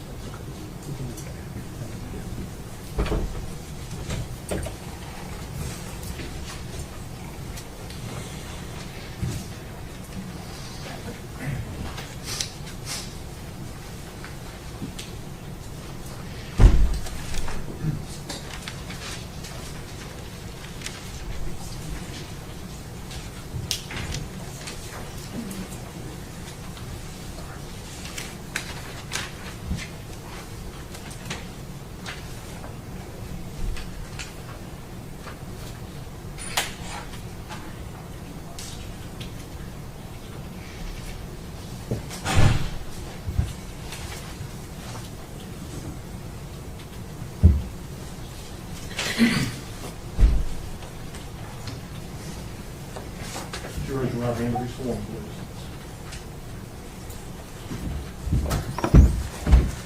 I gotta get in your microphone. Raise your right hand. Yes, sir. State your name. Tommy Boswell Sr. Solemnly swear affirm testimony about to give me the truth, the whole truth, and the truth, sir. Yes, sir. Thank Speak into the microphone, please. Good morning, sir. Good morning. If you would, speak like Judge asked, speak up close to that microphone. All right, how's There that? you go, that's better. You're Tommy Boswell, is that correct? Yes, sir. And Mr. Boswell, where do you live? 543 Muddy Creek Road, Blountville. All right. Is that here in Sullivan County? Yes, sir. Okay. And you are the father of the defendant, Megan Boswell, is that right? Yes, sir. She's your daughter? Okay. And Evelyn is your granddaughter? Yes, sir. All right. Now, Megan's mother, who was she? Angel Boswell, All right. or Jones. Okay. And two of you, are you still married? No, we've been divorced since 16. 2016? Yes, sir. How long were you all married? 17, 18 years, something like that. Okay. Megan lived with the two of you while she was growing up? Mainly lived with my mom and dad, Okay. And where did they live? right below me. We lived on the same piece of property. Okay. There on Muddy Creek? Yes, sir. Okay. Now, at some point in time, did you have problems with Megan that eventually led to her being placed in foster care? Well, that's her mother's fault for not sending her to school. And she'd come to stay with me. And then she wanted to go stay with her mom. I said, you got school, and we got to go to court Friday. And I said, you don't go to school tomorrow. I said, they will send you off. Well, she went and stayed with her mom. Mom didn't send her to school, went to court. State took her. Okay. Now, let's back up a little bit. This was after you and Angel were divorced? Oh, yeah. Okay. All right. How old was Megan when all this took place? The divorce, or which part? When Megan went into foster care? I think she's about 17. Okay. Was she in high school? Yes, sir. Okay. Now, while Megan was in foster care, were you aware that she had a child? Yeah. Okay. And who was that child? That was Evelyn, my granddaughter. All right. Do you remember when she was born? I'm so nervous today, I can tell you the date if... All right. Which is November 2018? That's right. Sound yeah. about right? Okay. During this time that she was in foster care, were you working with DCS to get her back into your custody? Yes, sir. Yes, sir. I've done everything in my power. Okay. What sorts of things were they having you do? I'd meet foster care parents on different weekends. We went to church events, different things like that, and then they finally let me get her on the weekends, and then she'd come over and stay. All right. And she had Evelyn during this time with her? No, Evelyn wasn't born then. Okay. Did you do that after Evelyn was born? Yeah. Okay. Because Evelyn was born while she was in foster Foster care, care, right? yeah. Uh-huh. Okay. Now, at some point in time, did Megan or Maggie come back to live with you? Yes, sir. Okay. Do you remember when that was? I don't remember the exact dates, Okay. but it was after Evelyn was born. All right. Okay. So Evelyn's born in November 2018. Yes, sir. So it was some point in time after that? I can't remember exactly the dates, but she was real little whenever they come back. All right. And that's to your, when you say she came back, was that to your house there at Muddy Creek? Muddy Creek, yeah. Okay. Megan and Evelyn come back to my place. So they were both living there with you. Who else was in the house at the time? I had my little daughter and my son, and then my soon-to-be ex-wife was there. Okay. And she had her little boy part-time. All right. When you say soon-to-be ex-wife, that's someone different than Angel, correct? Yes, this is Ashley. Ashley. And when you say Ashley, what's her last Rosenbaum. name? Ashley Rosenbaum. Okay.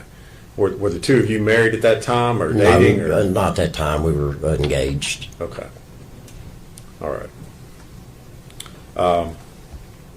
When Megan came back to live with you, was she working? Did you help her out? How did she support herself? I supported her. Okay. I supported her when she was with them people. All right. Bought her whatever she needed and give her money and stuff. Okay, well, tell the jury, because we don't know. What sorts of things did you do to help her out? I give her money. She had my credit card number. She'd get stuff on it. I mean, if she needed anything, the baby needed anything, I seen to it that they had it. Okay. We heard some information that came out earlier today about Megan having a car. Did you have anything to do with that? I bought her a brand new car, paid cash for it, get $20,000 cash for it, and her the title to it. Did you help out with expenses for taking care of Evelyn Yes, sir. while she was living there? Yeah, I bought everything while she was there. Okay. Bought diaper genies, just whatever baby needed. Okay. So how long did Megan and Evelyn end up staying there at the house with you? I don't know exactly. I don't want to lie to you. Just a few months. It wasn't that long. Okay, just a few months? Yeah. Well, what happened that caused her not to be living with you anymore? Not clean her room, to be honest with you. I mean, I had my two little ones. Ashley had her boy part-time. And then we had Megan and my granddaughter. And Megan didn't want to clean her room. And that's causing problems between me and her. Okay. So did she leave your house? Yeah. Okay. Where did she go from there? I think she went to my mom's for a few days. And then she went up to the trailer park. Okay. Judge, could I see exhibit number 1? Should be diagram. I'm sorry, not 126. I'm sorry.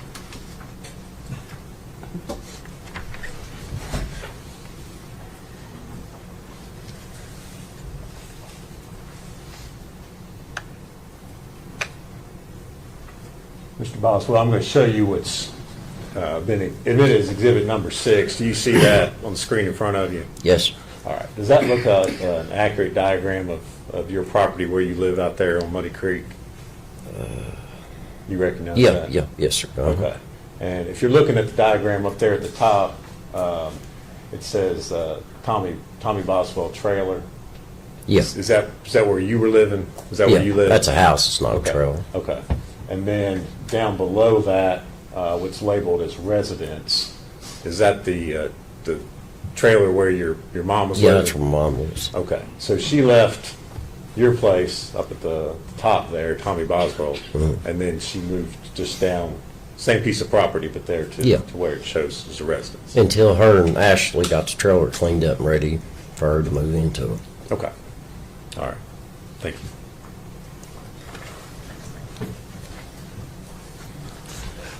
Now, do you know how long she lived there at your mom's residence? No, I don't, sir. I mean, Was it a long time? it's, Weeks, months? no, maybe a week or two. It wasn't long. Okay. So where did she go from there? To the trailer. Okay. When you say Trailer park. okay, did you or your son, family members, own a trailer park? Yeah. You're referring to it as a trailer park, Yeah. but we don't know what that is. Yeah, we owned a trailer park and we gave her a trailer. Okay. Where was this trailer park located? I can't even think the name of that road. Is it here in Sullivan County? Yeah, it's here in Sullivan County. It's Sugar. I can't even think the name of that road, sir. Did you say Sugar? I think it's Sugar something. Is it Sugar Holler? Sugar Hollow. Okay. Is that the name of it? Okay. Well, I can't answer that. I'm asking questions. So Okay. you got to answer. Yeah. All right. So was that something you owned or your son owned? Or My son owned it. Okay, your son owned it. So how was it? Explain to me exactly what happened as far as Megan's living arrangements were concerned there at the trailer park. What do you mean? She Well, didn't have to pay no rent, no light bill. I mean, she didn't pay no bills, if Okay. that's what you're asking. Okay, so you had a trailer out there and you let her go live there? Yeah, and I paid all the bills. Okay. Did she live there by herself or who lived there with her? As far as I know, just her and Evelyn. Okay. Do you remember when this was that she moved into that trailer? Goodness, no, I don't, sir. Okay. Would you say, All this stuff I've tried to put back in my brain and to want to forget it, and I'm trying my best to remember it. Well, I appreciate that. Okay. So she and Evelyn are living in this trailer by themselves out on Sugar Hollow. Is that right? Yes, speak up. Yes, sir. Okay. I see you shake your head, yes. Okay. Are you okay? Yeah, I'm fine. Okay. If you need a minute, let us know. Okay. I'm good. Okay. Did you ever go out and see Megan and Evelyn when they lived there at the trailer? A few times. Okay. Did you see the condition of the trailer, what it looked like?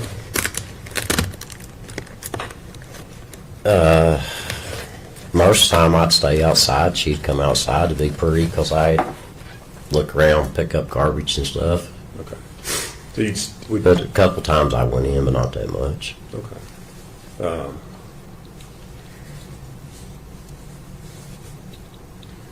Did she have Evelyn with her? Yeah. When you were out there? Okay. So did there come a point in time at which you realized Megan was no longer living there in the trailer? Yeah. Okay. Do you remember when that was? Nah, I don't remember the dates. Did you do something as a result of the fact that Megan was no longer? Oh, living yeah, I there? told her, I said, if you're not going to live there, I said, you need to let it snow. I said, we need to rent that. Okay. And did you do something? Yeah, I told her, I said, if you're going to live with Hunter, I said, you need to move your stuff out. Okay. And did she do that? Yeah. Okay. Did you have to clean it out or do anything to it before you could re-rent the trailer? Dave's a guy worked with us. He took care of the park, as you say. He got free rent, and he cleaned it up and done stuff like that and mowed. Okay. Well, do you remember what the condition of the trailer was when Megan moved out?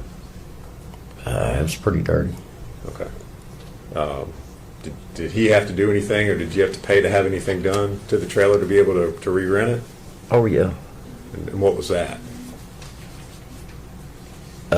Just cleaned all the furniture and stuff out and cleaned it up, and they had to replace some of the floor, which was bad. Okay. Did Megan leave anything behind in the trailer, or do you know? Did she take her? Well, let me ask you this way: did she take all her stuff with her? I didn't go through the trailer. Okay. This So- guy that you hired. Hired, he did, and I told him, I said, whatever's left, she said she didn't want, and I said, there's a truck there, load it in the truck, take it to landfill. That's what we done, whoever moved out, we clean them out, that's what we do. Okay. So you loaded up a bunch of stuff in a truck and hauled it off, or had this guy do that? Yeah. Mm-hmm. All right. Do you know where Megan was staying? You said she was no longer living She's in your supposed to trailer. be living with Hunter. Okay. Was that Hunter Wood? Yes, sir. All right. Was that, as far as you know, was that her boyfriend at the time? Yeah. Okay. Had you met Hunter? Not at that time, I don't think. Okay. Do you remember when the first time that you met Hunter was? Goodness.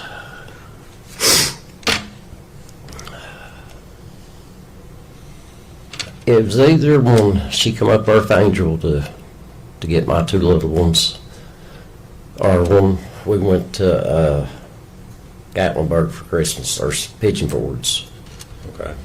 So you went with, well, let me ask you this. Who did you go to? Pigeon Forge? Hunter and my son and his family, and me and my family, and Megan and Hunter went. Okay. And when was that again? That was the day after Christmas or the day before Christmas. I can't remember exactly. All right. So it's around Christmas. Mhm. You met Hunter. Yep. Who was he there with Megan? Yeah. All right. I What- could have met him before that and don't remember now. I don't want to lie to you, but Okay. that's the best of my knowledge. Okay. Did your trip there at Pigeon Forge, did Megan have Evelyn with her at the time? No, sir. Did that seem unusual to you? Yes, I asked her Okay. You asked her what? where Evelyn's at. Okay. Did she tell you? Said that Ethan had her. Okay. Do you know who Ethan was? Yeah, I met Ethan. He's a nice young man. I thought a lot of Ethan. Okay. And who did you think Ethan was at that time? Or who did she say Ethan was? Well, they used to date, Okay. but she said Ethan was the father. Okay. And he wanted to see Evelyn. He'd been in the Army. So I said, I'm going to stand back. If he's going to man up and want to see his child, I'm going to let him see her for a while. And then after a while, I said, enough's enough. It's my turn. Okay. So at that time, when you went on this trip, she told you Evelyn's with Ethan. Yes, sir. Okay. And you thought that was a good thing? Yeah, I mean, Okay. After this trip to Pigeon Forge, did you see Megan after Christmas? here or there, very rarely. I'm sorry. Could you Just see- here or there, not that much. Here, there. Okay. Did you see Evelyn? No, last time I seen Evelyn was on Thanksgiving. Did you ever, in those times that you saw Megan after Christmas, did you ever ask her, hey? Yes, I asked her numerous times. Okay. And what did she tell you? She kept coming up with different stories and different lies. Okay. Well, what was she telling you? First, it was Ethan had her. First, let me back up, I'm sorry. Hunter's mom was watching her. And then she come off with Ethan had her. Then after we went on for a while, I said, I'm going to do something about this. Well, she told me that Ethan wouldn't give her back. I said, hey, let's go get an attorney. I said, he can see his daughter, but I said, he's not taking her. Okay. What did she say when you told her that? I can't remember the exact words. She said, Dad, give me a day or two or something. She said, I'll get her or something. And then just lie after lie. Okay.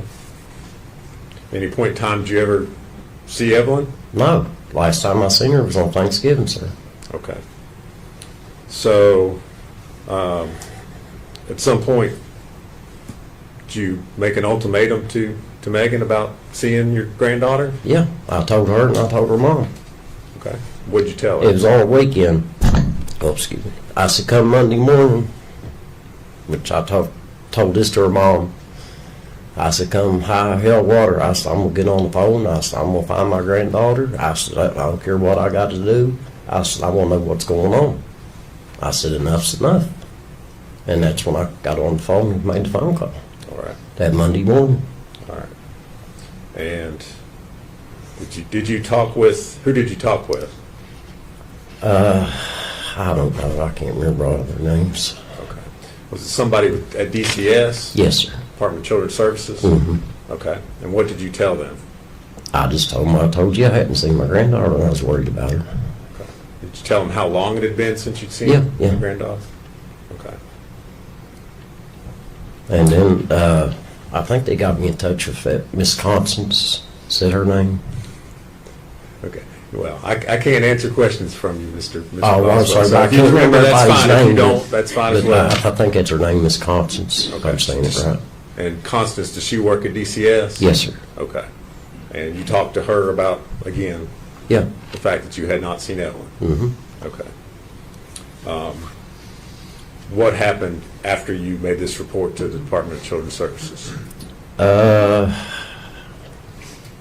It wasn't long. The detectives was up there, best Okay. I can remember. All right. So after you report it, then you start meeting law enforcement officers Yes, to sir. come to talk Uh-huh. to you? Yep. Okay. Did you cooperate with them? 100%. All right. 100%. Whatever they needed done or searched or done, I give them permission to do anything. All right. Did they come out there to your place, your property out there on Yes, Muddy sir. Creek? Mm-hmm. All right. Now, this was sometime in February of 2020? Does that sound right? That sounds about right. Okay. Did you keep up? Obviously, at that point in time, you realized something is going on, right? Yeah. Okay. Did you, as time went on, continue to talk to and cooperate with law enforcement? Talk to them about what was going on? Mm-hmm. Keep in touch with them? Oh, yeah. We stayed in touch. All right. Now, do you remember on March the 6th of 2020, calling the TBI? Yes, sir. Okay. And what was the reason that you called them on that day? Me and Ashley was talking. Her and Megan used to switch phones all the time. Okay, hold on. If you could, I think Mr. Scott had trouble hearing what you said. Trouble hearing the first thing. If you could start over and repeat what you just said. About Ashley and her switching phones. Well, Which part? I think the beginning part of it. Oh, when I called TBI? Yes. Okay, well, before that, me and Ashley was talking. Okay. They used to switch their phones all the time. Okay, when you say they, are you talking about But Megan Megan and Ashley, they'd switch their iPhones and trade backwards and forwards. Okay. And I told Ashley, I said, call that TBI guy back and tell him he can have that phone. There might be something on that phone. Because I prayed and prayed and, I mean, done everything I could to help them. And they come back and got the phone.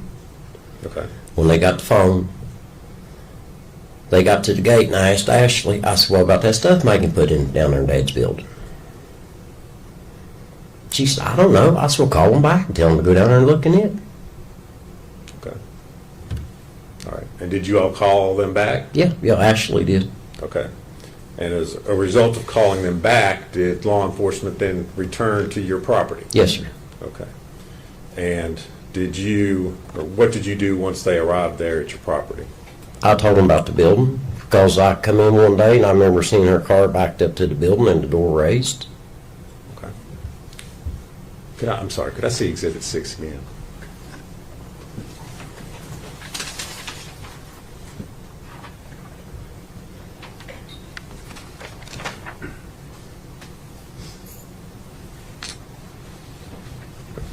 Sorry, Judge. All right. Mr. Boswell, you see Exhibit 6, what's been previously introduced as Exhibit 6 again? Yes, sir. All right. There should be there's a laser pointer right there when you're standing up on your witness stand right there. This? Yes. Mm-hmm. All right. And if you push the button, you described a vehicle being backed up next to the shed. Can you on there point where? This one right here. Okay. You've indicated on there what's right there. It's got a roll-up door. All right. That's the one directly below what's listed as residence. Right. Yeah. Okay. All right. And so, after you showed that to the law We enforcement went officers? down there, I rolled the door up. There's a pile full of stuff, and as I was walking away, I saw there's her playhouse back her dad had built for her. They said, "Can we look at that?" And I said, "Do what you need to do." Okay. Let's back up just a second. When you rolled the door up to the shed, Mm-hmm. all right, you saw stuff in there. Just clothes and miscellaneous stuff like All that. right. Had you at any time in the months leading up to that been in that shed at all, or had anybody been in that shed to your knowledge? That one there where her clothes are at, yeah, sometimes we're in and out that one because we got some stuff we keep in there. Okay. All right. So after you look in that building, where do you take law enforcement, or where do you? I showed them where to. Let me show you on the thing. Yes, if you don't care. Let's see. I can't really see it from here. It's right there. Okay. Is that what's been marked as At playhouse? Playhouse. All right. Yeah. As I was walking away, I said, "That's the playhouse my dad had built for Megan." All right. And when was that built for Megan? See, we moved there in 03, probably around 04, 05. He built a barn, and when he got done building the barn, he had some leftover lumber, and they made he built a playhouse out of it. All right. And that was built just for Megan? Yeah. Okay. Anybody else ever use it or play in it? Or As far as I know, no. Okay. And again, in the months leading up to sheriff's office showing up there, had anybody been in that playhouse? As far as I know, no. Okay. All right.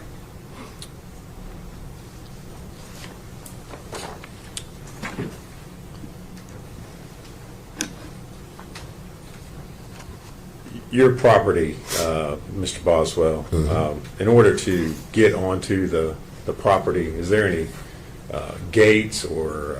Yeah, I got a fence and a gate. Okay. And what do you have to do in order to get past that It's gate? like a key fob, remote control. You just push it and the gate opens. Okay. And if you don't have the key fob, you can't open the gate. No, but you can walk around it. Okay. You can't drive. You can't drive. No. There's no way you get on my property. Okay. No. Did Yeah, you know. did Megan have a key fob? Yes, sir. Okay. So she could get onto the property if she wanted to. Yes, sir. Okay. Did you ever give a key fob to Hunter? No. Okay. Did you ever see Hunter up on your property without Megan? No.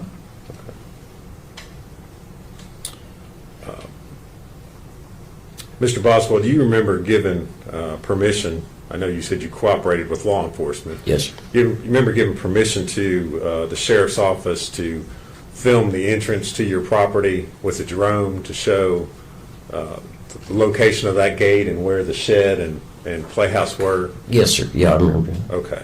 And do you remember reviewing that drone footage prior to coming into court here today? Yes, sir. Okay. And did that footage accurately show the location of where your gate was, the trailer on the property, as well as the shed? Yes, sir. Nothing's changed. Judge, there's a video drone footage that Mr. Boswell's identified. I'm going to move to make that an exhibit, and we'd ask to publish that to the jury. Any objection? Yes. Be full exhibit number 48.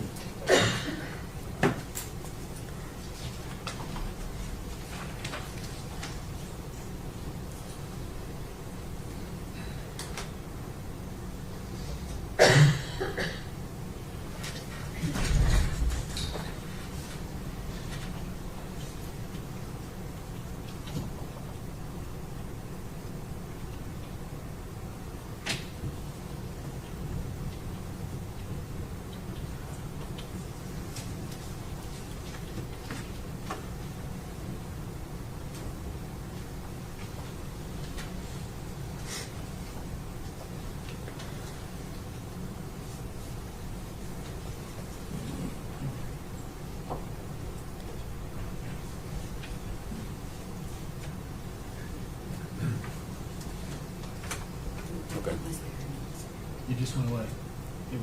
Yeah. You did something. I mean, I don't think you did it. Just before you stood up, it went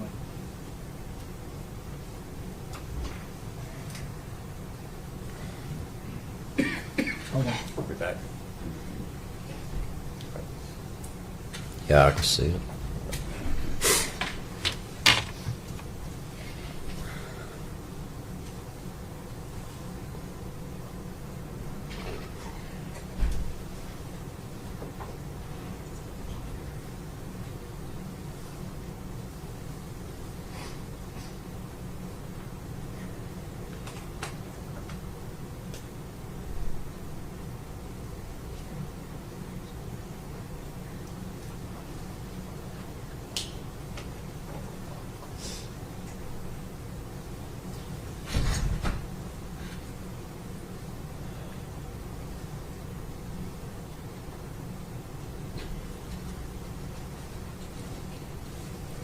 I tell you what I'm going to do. Judge, I think I'm just going to. I'm going to turn the Zoom off. Let's see if that helps. Hold on just a second.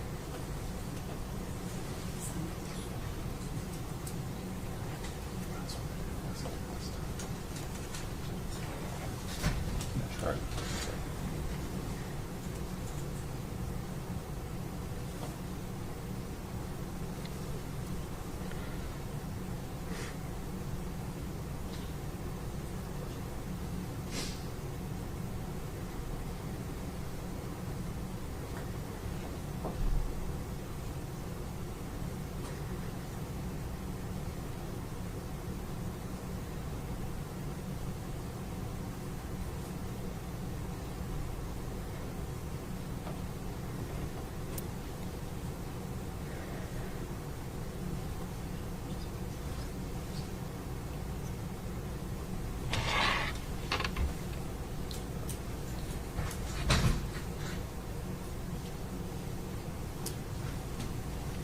Mr. Boswell, in the video that was shown, the trailer was labeled Omami's residence. Yeah, that's right. Just so we're clear, the jury doesn't get confused. Yeah, Omami. yeah. Who is that, or what is That's that? my mom. Okay. Is that a nickname that? Yeah, Megan it's a had? nickname Okay. we all just start calling her. Okay. And so that's where she lived. Yeah.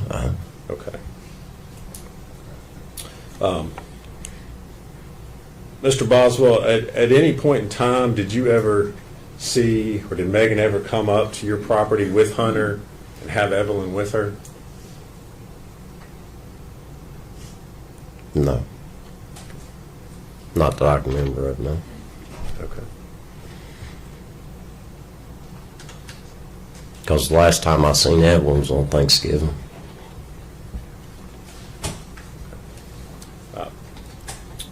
Mr. Boswell, one other thing that was shown in the drone footage there, there was a camper that was sitting in front of the trailer. That camper was not sitting there No, back no, in 2020. no, Is that no, right? that's right. Okay. But everything else as far as... Everything else is actually the same. Positions of the buildings. Yeah, other than the camper. Okay, that was accurate.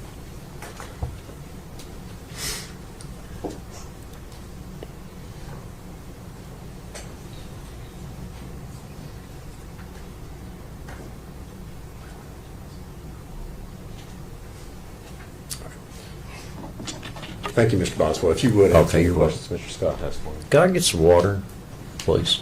Something to drink. Tell you what, before you start, let's take our morning break. We'll take about 15 minutes.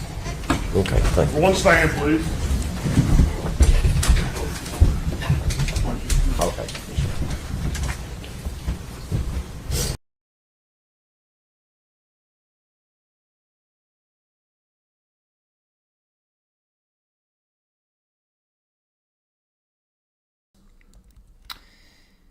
All right. While they take that break, I want, since we're talking about that space shuttle, I have a working theory here.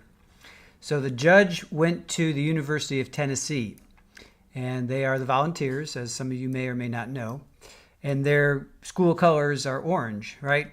So if you notice his laptop, it's that orange. And then I did a little bit more research, and the space shuttle, because of course I'm noticing that because I'm all about NASA and space and everything. So 5 astronauts from Tennessee have flown on the space shuttle. 4 of those astronauts went to the University of Tennessee. Now, on October 22nd, 1992, 3 of those astronauts, Mike Baker, Tammy Jernigan, and Bill Shepard, went to space on the Columbia Space Shuttle.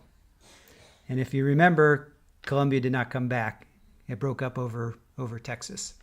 So I think, that's my working theory, I think that's probably a tribute to University of Tennessee, Space Shuttle, Columbia. So that's my working theory. All right, so let's get to day 2. So we started off with the judge explained about the video.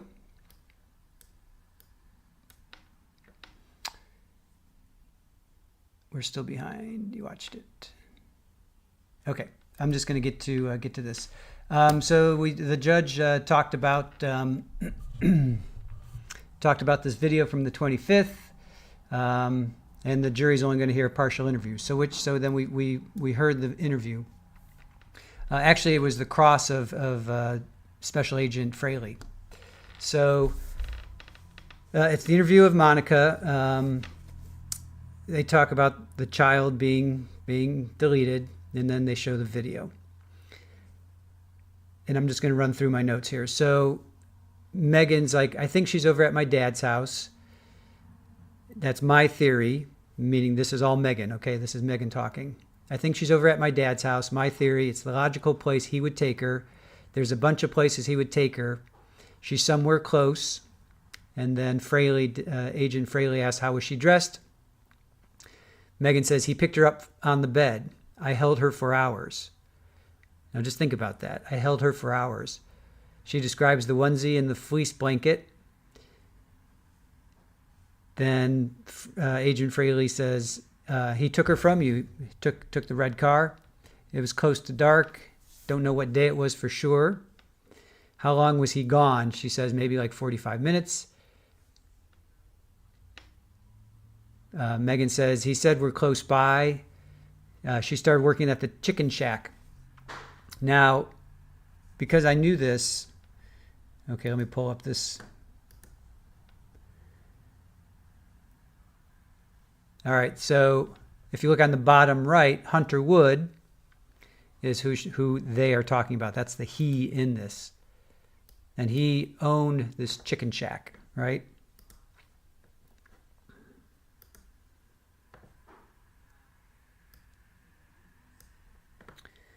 So I didn't know if I rolled over on her. She was between us.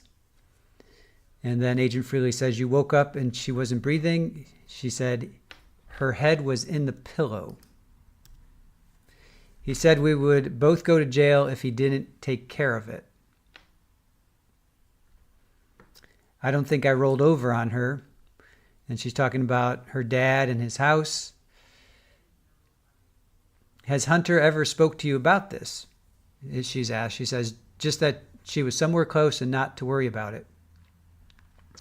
Agent Freely says, you lied to us for 6 days now. I need you to be truthful to me today.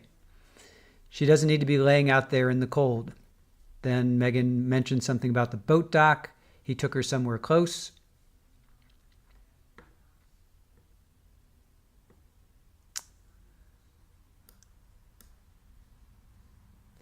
Agent Freely asked, how long did you hold her? She said, a long time, all day. She said her eyes were open and she wasn't breathing. I tried to give her CPR mouth to mouth. She was still warm, but she started to get cold, so I put her in a blanket. Now, here's what I think is important. She tried to block it out. She said, I tried to block it out of my memory. So whatever happened, I can then agree that she did try to block this out, and now it's all really coming back to her. I think it was so traumatic, and it very well may have been an accident. You know, I'm not saying it wasn't an accident. I'm not saying that he rolled over on her or Hunter rolled over on her.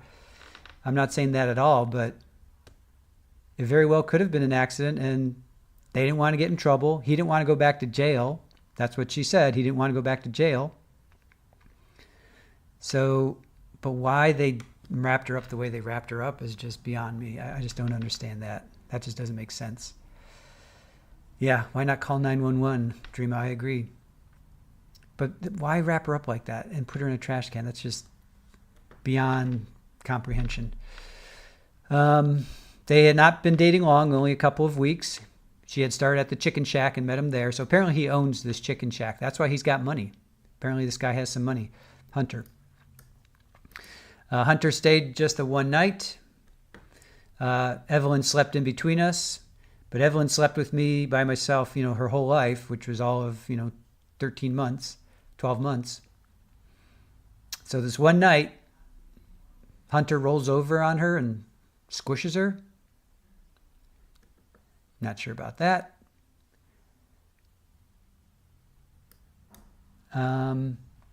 And then Agent Freely says, you have lied repeatedly, and then you go on the news and say TBI, we're not doing our jobs. We're breaking our backs to bring her home.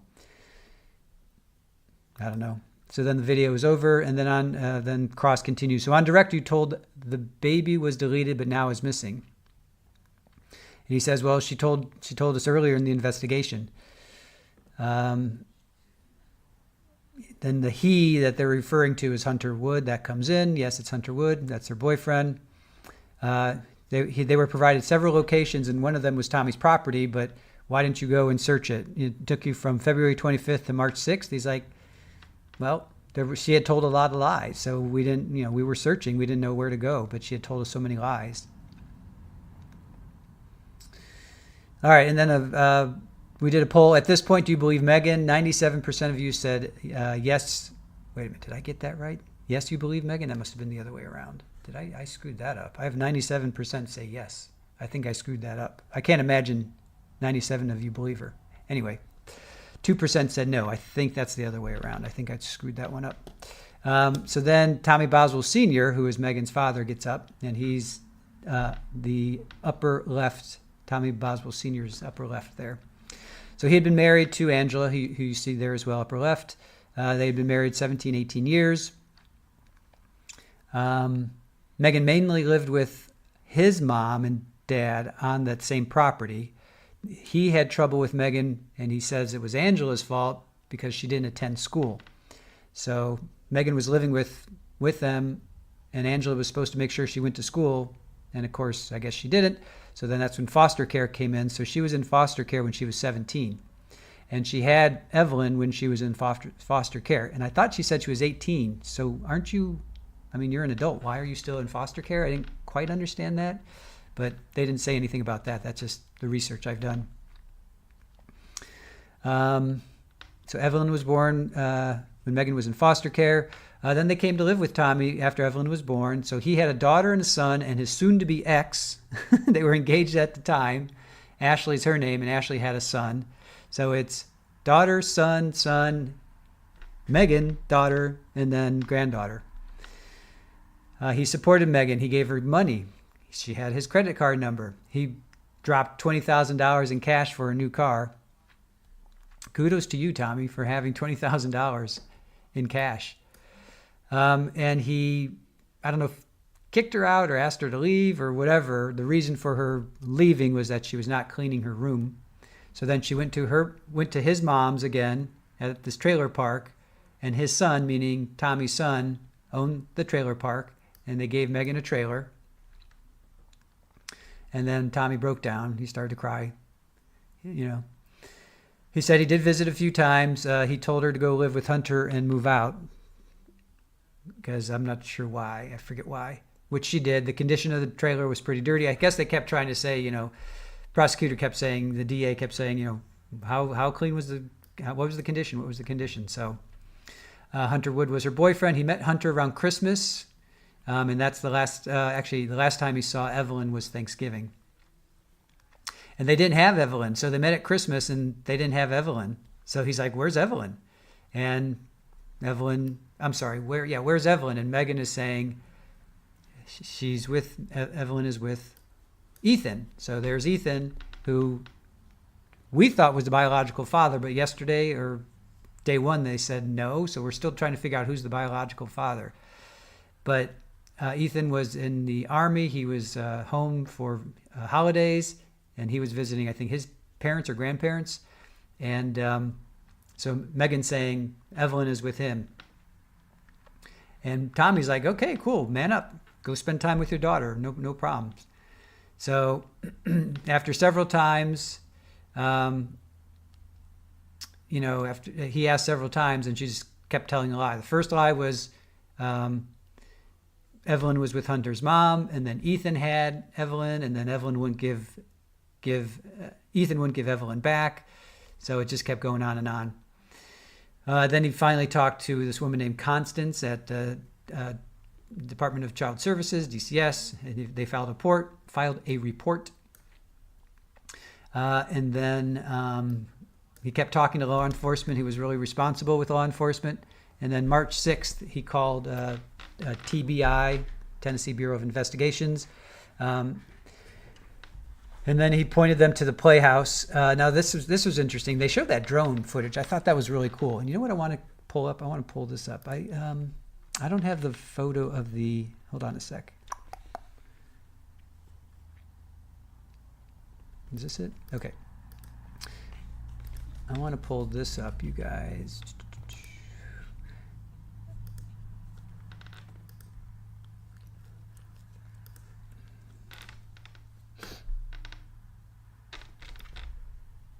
All right, so I thought that drone footage was pretty cool, right? So he says, he says, you need a key fob to access the gate on the property, right? So you see where the playhouse is, you see the driveway, then you kind of got to go to the left. So there's a gate, and there's no way that you're getting on that property without having the key fob. So, and who had the key fob? Megan, of course, had the key fob.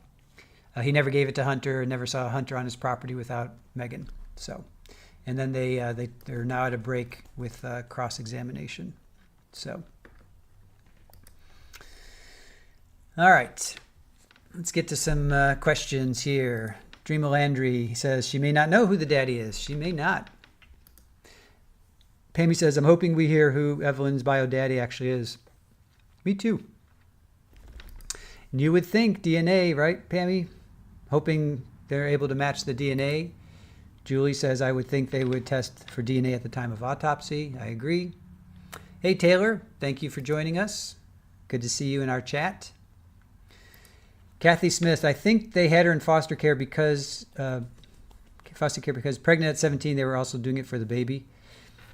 Yeah, no, definitely she was in foster care when she was pregnant, but I think she gave birth at 18, so I guess, was she technically still? I guess they're not just going to kick her out at however old, Well, Evelyn was born in November of 2019, and then November 2020, she's missing, so I'm not sure when Megan was born. We'd have to look that up.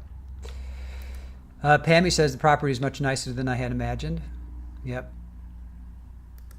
Shirley Roth says, at this point, whomever the dad is, it doesn't matter. She was Evelyn's mother. She's responsible. Couldn't agree with you more. Jenny says, I wonder if she had a foster brother. I wonder if she had a foster brother. So you wonder if Megan had a foster brother or Evelyn?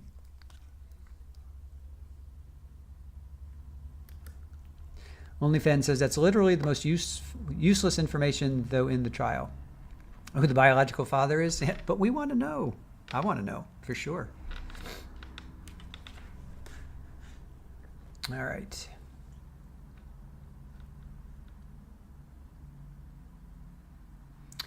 Yeah, Julie, the foil. Why wrap foil around this poor child? And then why put her in a trash bag, trash can? Why? Just why? Should have called 911. Should have called 911. Absolutely. Yes, it was the Challenger. Yep, the Challenger was the one that exploded going up. Columbia was the one that did not make it in upon re-entry. And that was over Texas. All right, let's get back to trial.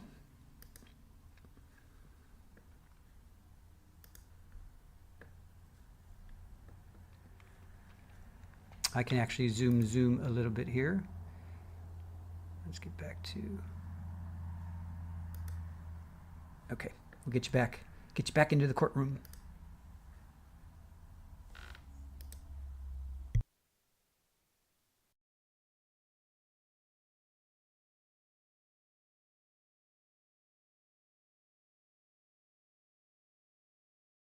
Boswell, 2 felony convictions. They are dated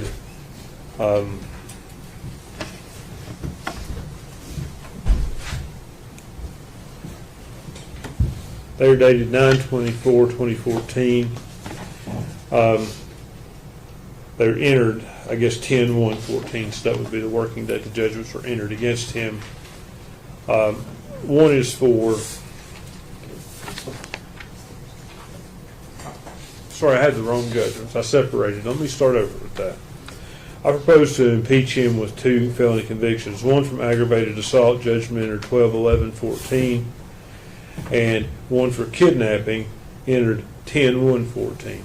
Obviously, those are over the 10-year time limit, but I would suggest that the court, given that the delay in this trial caused in large part because of COVID. This started in COVID, and if you'll remember, when this started, I think the court was trying no cases. And I think the docket really, nothing was being tried for several months there afterward. Ms. Boswell did have a counsel change, but as I recall, I came in on the first date. I set this trial date and never asked for another continuance. My approach? Yeah.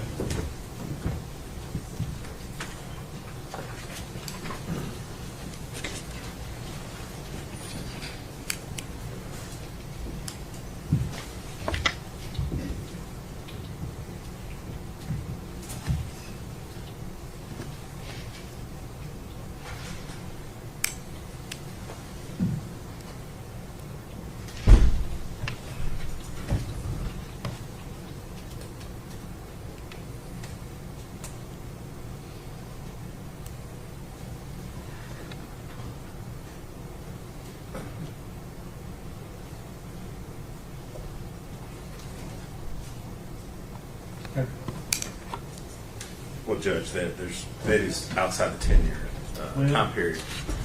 Here's the time period.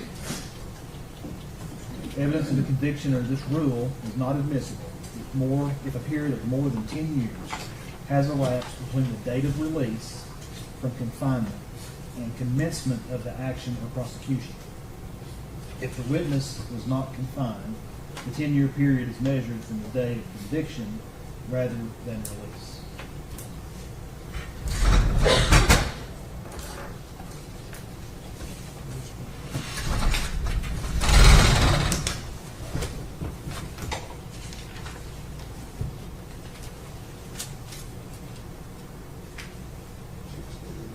It looks to me like the prosecution was commenced February 25th, 2020. Right? That's when the affidavit of complaint was signed. And that would be the commencement of the action. Yes. So 10 years from 12/11/14 will be 12/11/24. Yes. Basic math. That means that for purposes of Rule 609, it's within the 10-year period. Because it says he got straight probation, so there was no period of confinement. So you go from the date of conviction.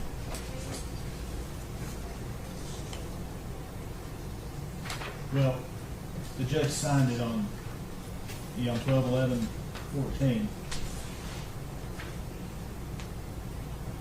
Sentence was imposed on 12/9/14. So 2/25/2020 is within the 10 years.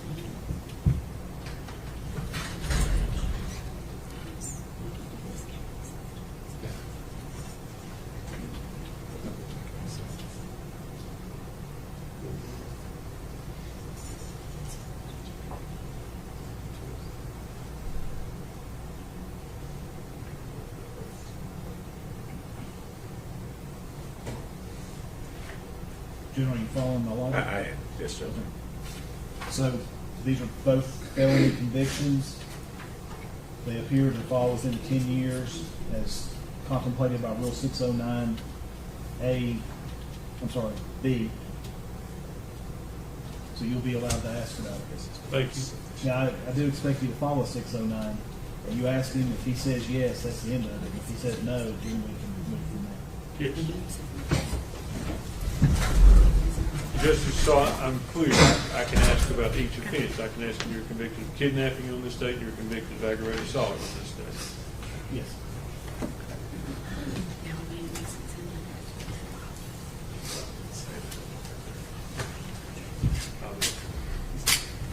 Judge, do you want Mr. Boswell back on the witness stand before the jury?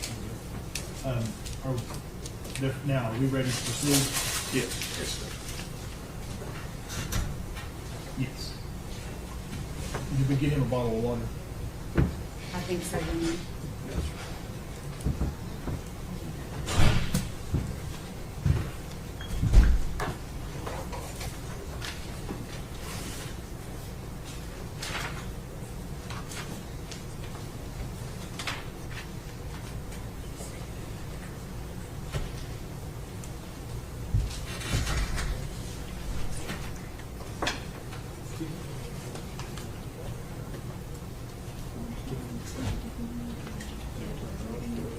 My wife complained last night because I look all hunched over all the time. She was like, sit up straight. The problem is I can't see if I don't hunch over. I hunch over because it gets the distance from my reading glasses.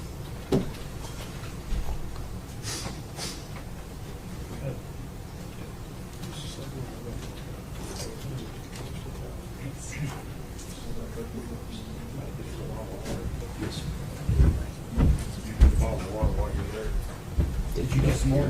If you don't care. All right. Yeah, I left it in the room. I didn't know to bring it back in or not. All right. We ready to proceed, Mr. Scott? Yes, sir. Jim, Yes, sir. if the jury's ready to bring him in. Jury. Needs a-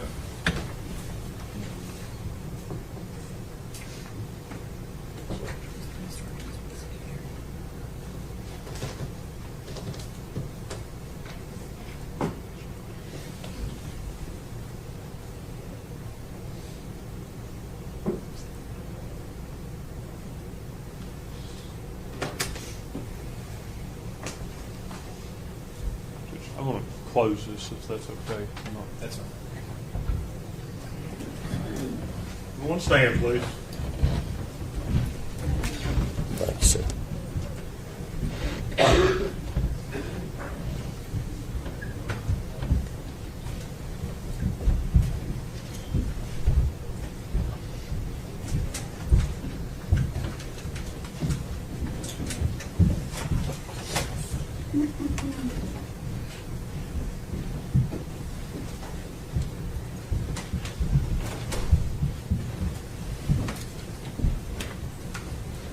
You may be seated, thank you.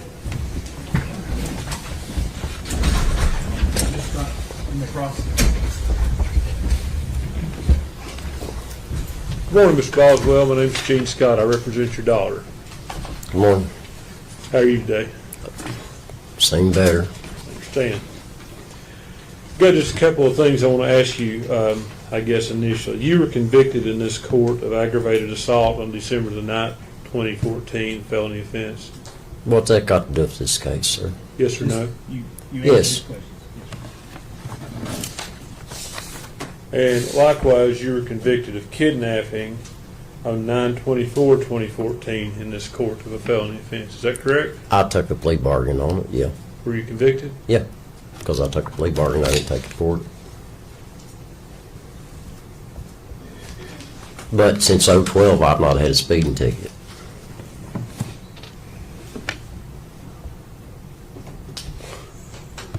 May I? Yeah. Sir, you were convicted in 2014. You said since 2012 you haven't done anything? 2014. No, that was 2012. I don't think this line of questioning is. I wasn't convicted enough in 14. All right, we're going to move on. I was not convicted enough in 14. He was. Judge, we had a jury out hearing about what he could ask as far as that was concerned, and now we're Who's going into.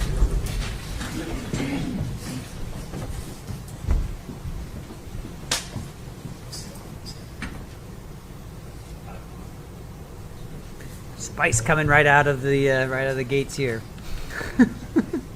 Spicy. Yes. All right.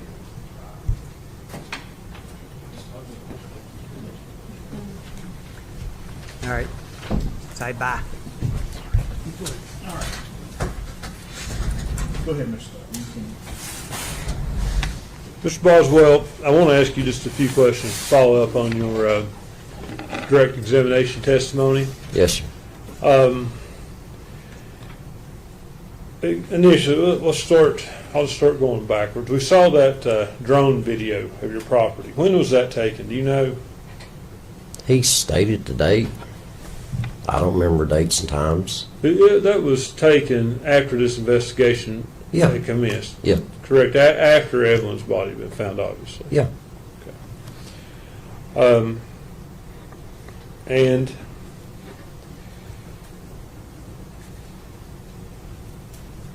talked about you have a gate, Yes, sir.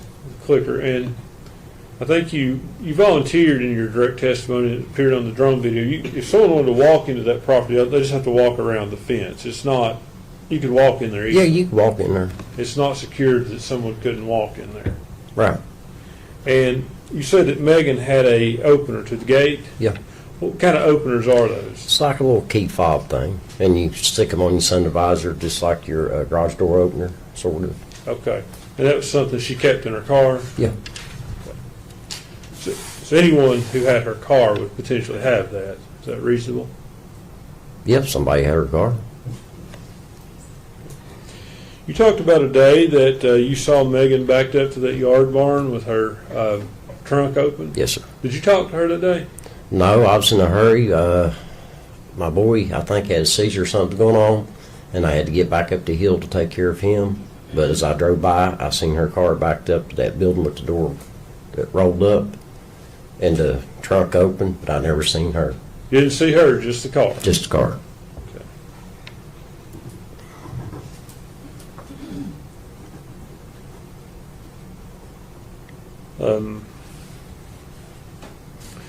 Also, you talked about Megan telling you at some point that Hunter's mom was babysitting Evelyn. Do you remember that? Mm-hmm. Was Hunter present for that conversation? No, not that I remember of. It's not that you can remember, or do you know, one way or the other? I don't think so, sir. I don't want to lie to you, but I don't Appreciate think so. Were you present for all the searches conducted by law enforcement on your property? Most time, yeah. How many searches were conducted on your property? Just one, I think. You don't recall a search on February 23rd of 20? That's when they brought the dog out, I think. Okay. Who brought the dog? TBI guy, I guess. I don't know who he was. And that was prior to Evelyn's body being found. Yeah, that's before. Okay. And obviously they didn't find anything that day. No, Did you watch them run the dog? not really. I watched some of it. I mean, Okay. Did you see the dog pass in proximity to the playhouse? they was mainly concerned down in there, in that bottom where it's filled in at, and back, like that farm Mm-hmm. that joins my property, back around in there. They searched the whole property though, didn't they? I don't think they brought the dog on top of the hill. I don't know. I didn't watch him the whole time. You didn't watch it? You No, don't- when they got the dog out, that's where they were at, down there in the bottom, and then I turned around doing something else.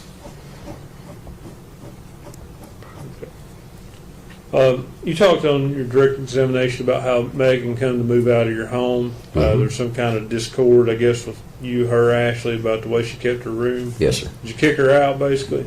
No, I didn't kick her out. What'd you do? She went to my mother's, and I had a trailer waiting on her that her and my soon-to-be ex-wife Ashley cleaned up and got ready for her to move into.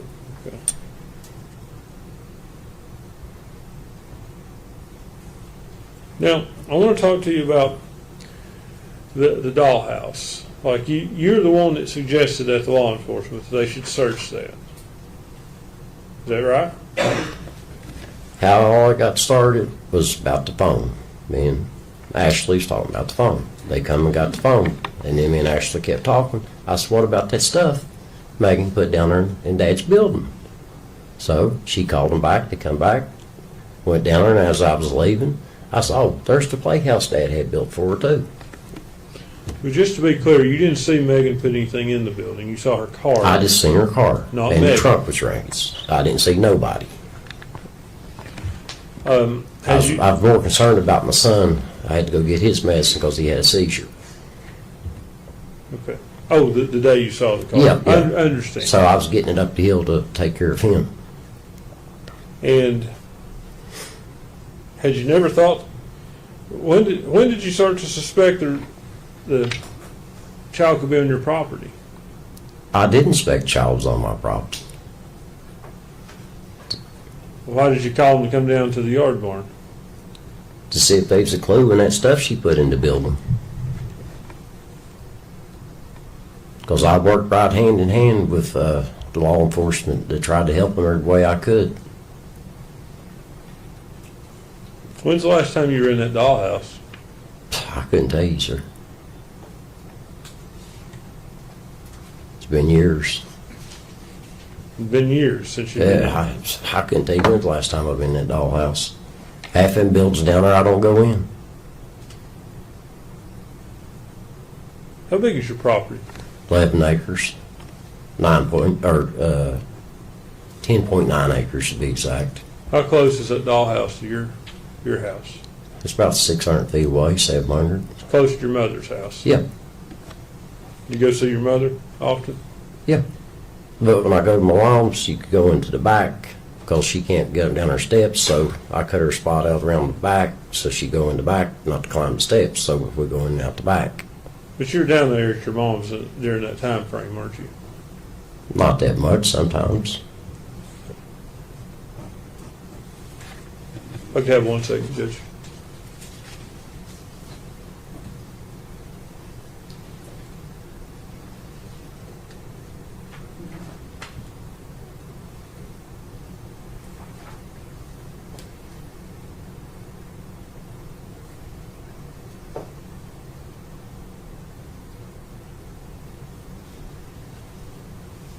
No further questions. Thank you, Mr. Boswell.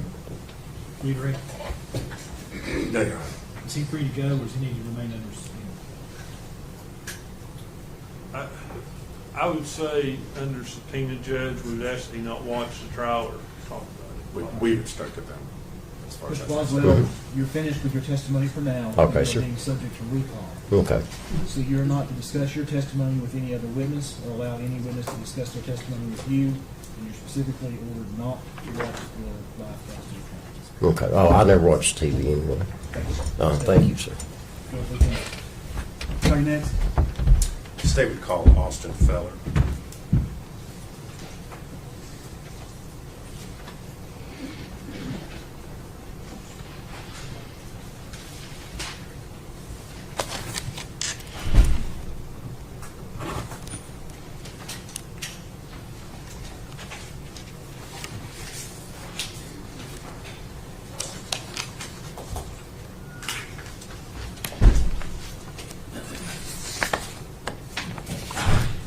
Mr. Boswell, sit back out the lot.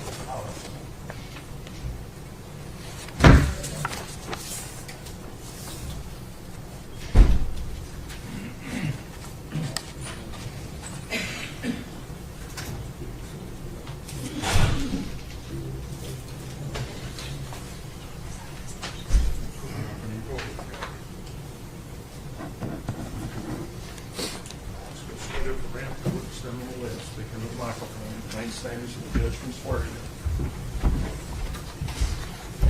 Raise your right hand, sir. State your name. Austin Feller? You solemnly swear or affirm testimony you're about to give you the truth, the whole truth, and nothing but the truth, sir. Yes, sir. Have a seat right there. Speak into the microphone for us. Good morning, sir. Morning. You're Austin Feller, is that correct? Yes. All right. And Mr. Feller, at one point in time, did you live at a trailer park out on Sugar Hollow Road? Yes. And is that in Sullivan County? Yes. All right. And why were you living there at that particular location? Because at the time I was working for Tommy & Sons Paving, and they said I could live there for free if I were to do maintenance on the trailer park. Okay. And was that back in 2019? Yes. Okay. I'm going to hand you two pictures, Mr. Feller, and ask you if you recognize what's shown in those pictures.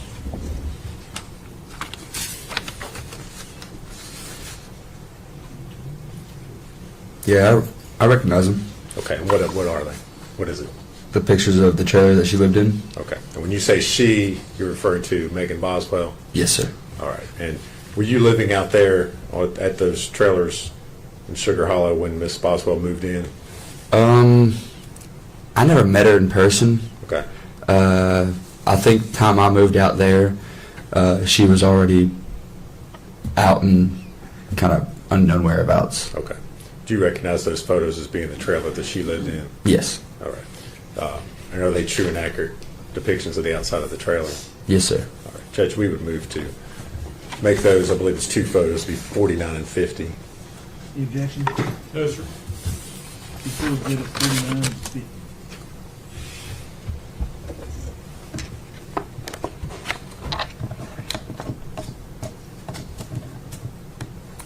And I'm going to publish those to the jury.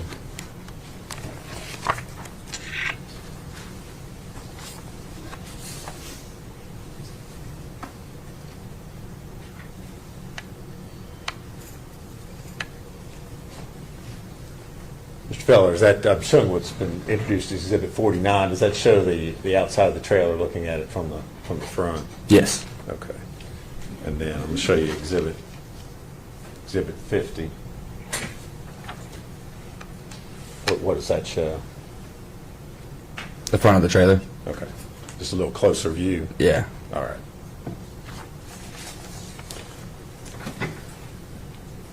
Now, at some point in time while you were working out there, living in those trailers for Mr. Boswell, were you asked to clean out that particular trailer? Yes, sir. Okay. And do you remember when that was? Exact date, no, but it was probably about a week and a half after I moved into the trailer that I lived in there. Okay. When was that? It's been like 5 years ago. Okay. I couldn't give you an exact date. All I'm right. sorry. That's fine. All right. And did you in fact go to that trailer and clean it out? Yes. Okay. If you would kind of describe for the jury what you found when you got inside there. While I got in the trailer, there was dirty diapers stuck and molded to the floor of the carpet. Couldn't even open the fridge. It was so bad. I just left it alone. Let Tommy and them deal with it. There was open jugs of milk in the oven. Food on the ground, just feces on the ground, just very nasty. Just not clean at all. Bad. All right. And did you take photos of what it looked like? I did, but I don't have those photos of that phone anymore. Okay, that's fine.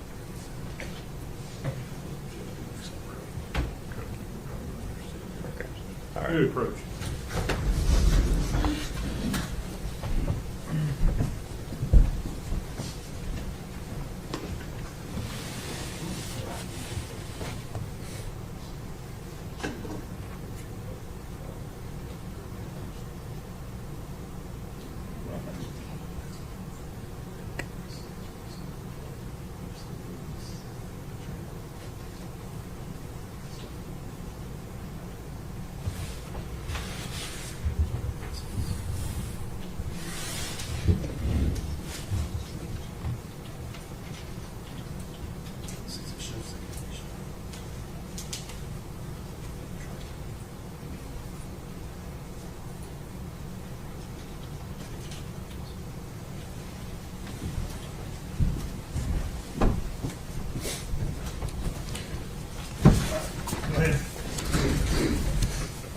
Mr. Feller, I'm going to hand you 6 photographs and ask you if you can identify what's shown in those photos. Okay.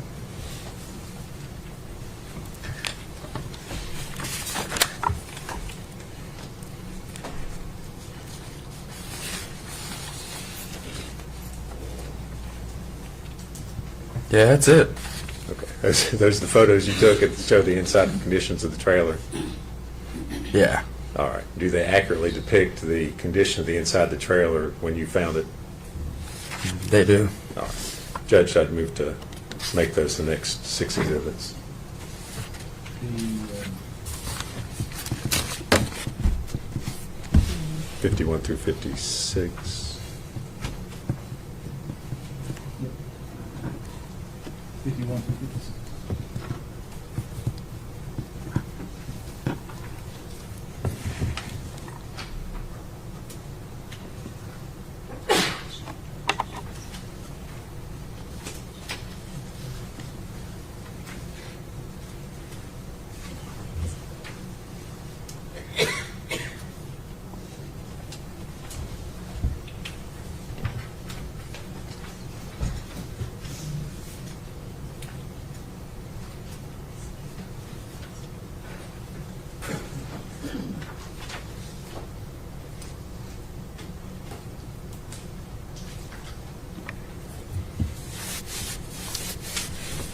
Asked to publish those to the jury, Judge.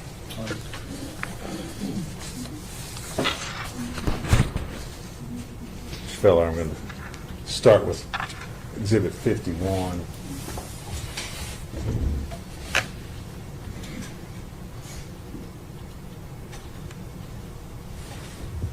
Can you tell us what we're seeing in this particular photo? The bedroom. And that's the condition and the state you found it in when you Yes. entered. You did not move or toss anything or otherwise? Everything you see is exactly what I walked into. All right. Now I'm going to show Exhibit 52.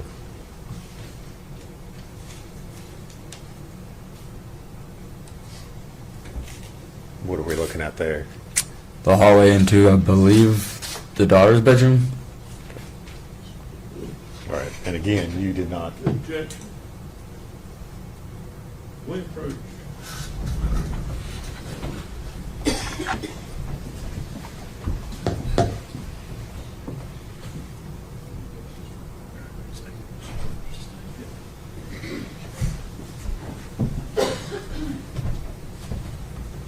Ladies and gentlemen, I'm going to sustain that objection. There's been no foundation that he would know that was the daughter's bedroom. And I'm going to instruct that you're not to consider that statement for any purpose for deliberation. If you can do that, raise your right hand. every juror is raised right. Go ahead, Jim. All right.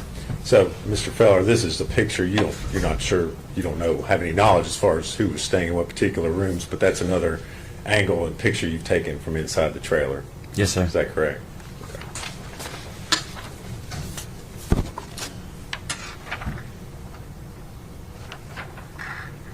Now showing Exhibit 53. I think that was the walking into her room, Megan's room. Well, don't speculate as to whose rooms. Gotcha. Okay. Same instruction. Okay. So you've taken a photo looking into another bedroom. Is that Yes. correct? Okay.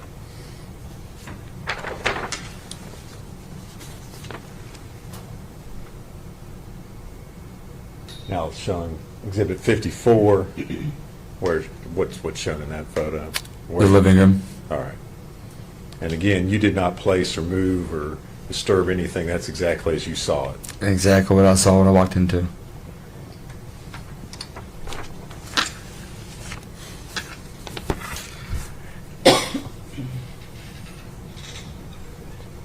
From the kitchen going into the living room. All right. This is Exhibit 55. All right. You're standing in the kitchen. Yeah. Is that where that's taken from? Yes.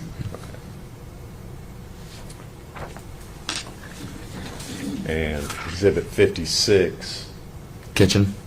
Okay. It's a photo looking in on the stove and the refrigerator that way. Is that Mhm. correct? Yes. Okay. And again, you did not place any objects, move any objects prior to taking these photos? No, sir. All right.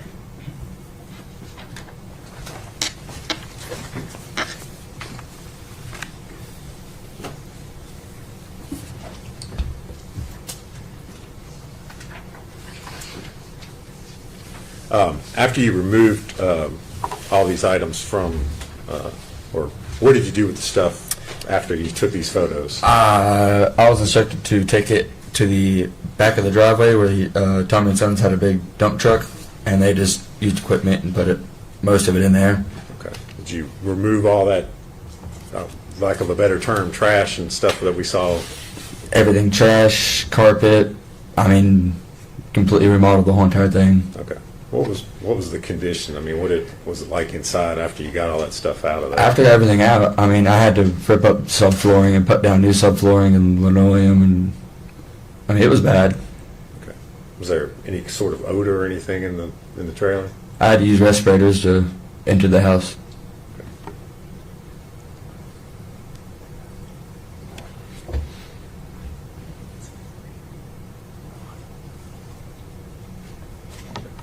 Was there any particular reason why you had a respirator on? or- It just such a foul odor coming from the just moldy milk and food and dirty diapers that were laying out. Just bad smell. Okay. All right. Thank you, sir. If you would answer any questions, Mr. Scott has for you. Morning, Mr. Fellers. Morning. When you don't know when you moved in out of the trailer park? It's been so long, I couldn't really give you an exact date. Without giving me an exact date, was it before or after Christmas of 2019? I think after. I think so. Do you remember what the weather was like when you were cleaning out the trailer? It was warm. It was warm. Yes. So, probably February. Probably before Christmas, then if it was warm. Before Christmas, if it was warm. How much before Christmas? I like I said, I couldn't give you an exact date or anything like that. I just knew that it was pretty warm outside. I didn't really need much of a coat, just some long sleeves or, you know.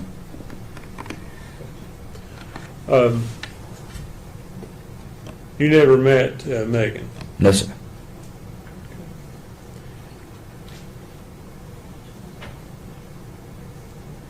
So the pictures, you took those contemporaneous with cleaning it out? Yes. Why did you do that? Just because it was the worst thing I've ever seen.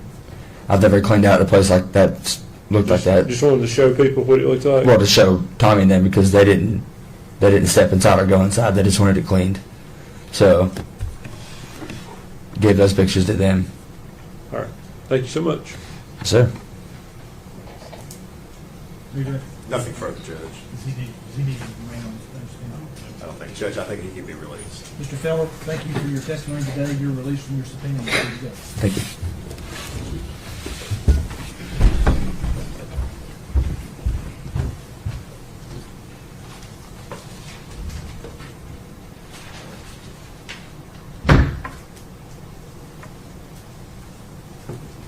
Statement called James Lewis.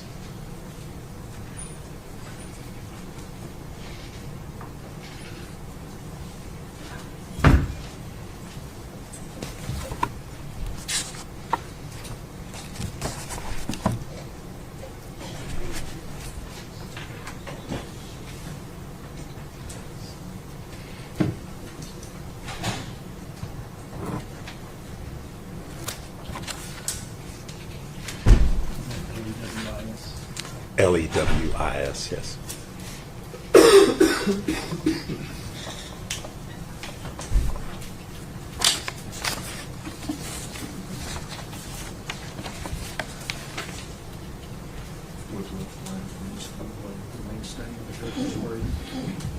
Speaking of the microphone.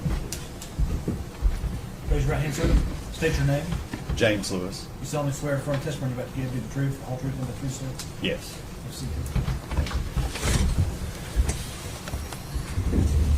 Good morning. Morning. You are James Lewis, is that correct? Yes. And Mr. Lewis, where are you employed? With the Department of Children's Services. All right. What is your current assignment there? Currently, I'm a supervisor for the department in the Division of Child Protective Services. Okay. How long have you been employed by, we call it DCS for short? Yeah. All right. How long have you been employed there? I've been with DCS for 6.5 years now. All right.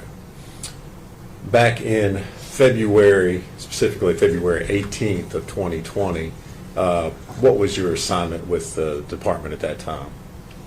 Yeah, so my role at the department during that time was an investigator to investigate reports that we received in Child Protective Services. Okay. So in other words, well, maybe explain for the jury how that process works as far as you're referring to allegations of child abuse. Yes, Is that correct. right? Okay, so if you Yes. would kind of educate the jury a little bit about how that process works.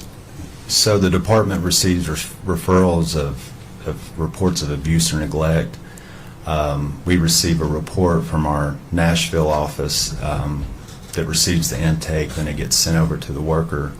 And then from there, we review the report, the allegations that came into the report, and then we start following our policy and procedures that can be found, outlined in 14.6 of our policy and procedures, and start investigating, doing internet checks and background searches, and really just start notifying important personnel that need to be involved in the case. For example, like our Child Protective Investigation Team in Sullivan County. All right. Back on February 18th, 2020, did you get a referral that was made on a 15-month-old child by the name of Evelyn Boswell? Yes, All right. And was that particular referral assigned to you? it was. Okay. Purposes only of explaining why you did what you did, what was the nature of the abuse allegation? The allegations in the report. Yes.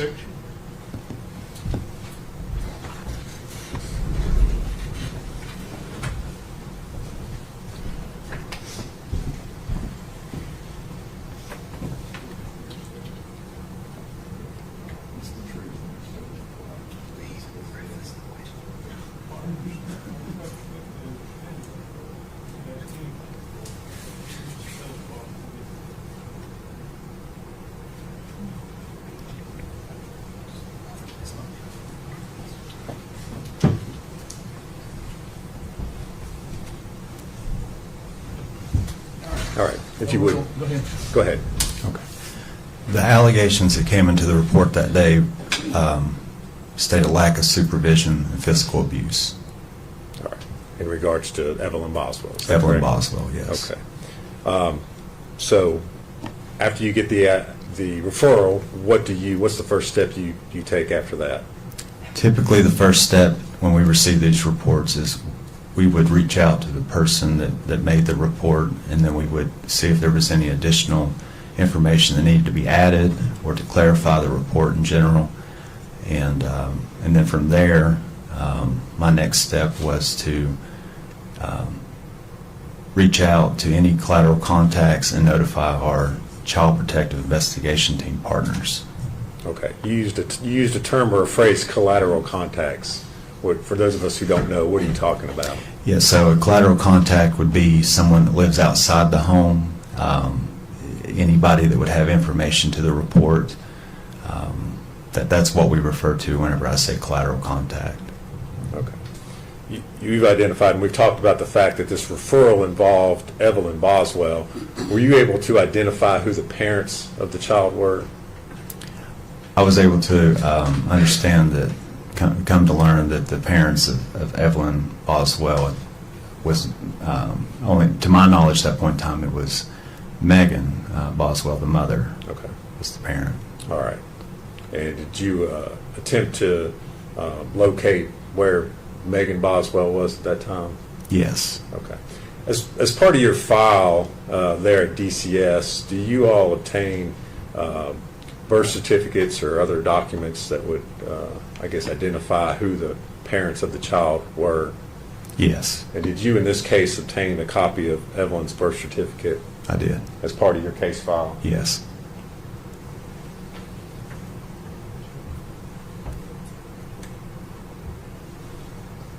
Mr. Lewis, I'm going to hand you a document and ask you if you can identify it.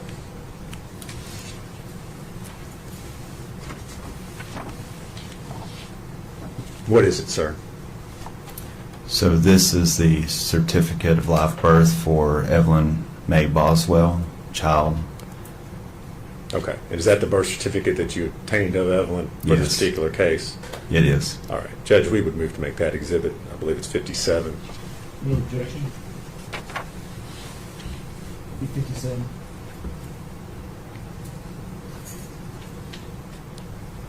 All right. Mr. Lewis, you indicated that you were able to learn where Megan Boswell was at that particular time. Did you then, what was the next step in your investigation?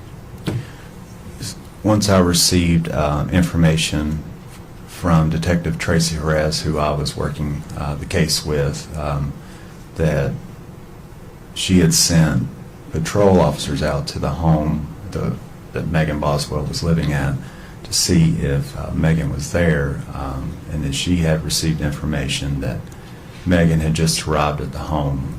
And then from that point in time, Detective Tracy Jerez and myself decided to go to the home to speak with Megan Boswell. Okay.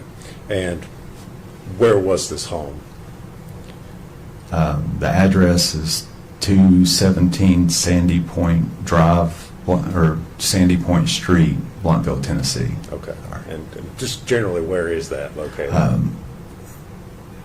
It's in Blountville. It wasn't Okay. far from my office. I couldn't give you. Okay. It's here in Sullivan County? Yes, in Sullivan County. All right. Did it take you all long to get there?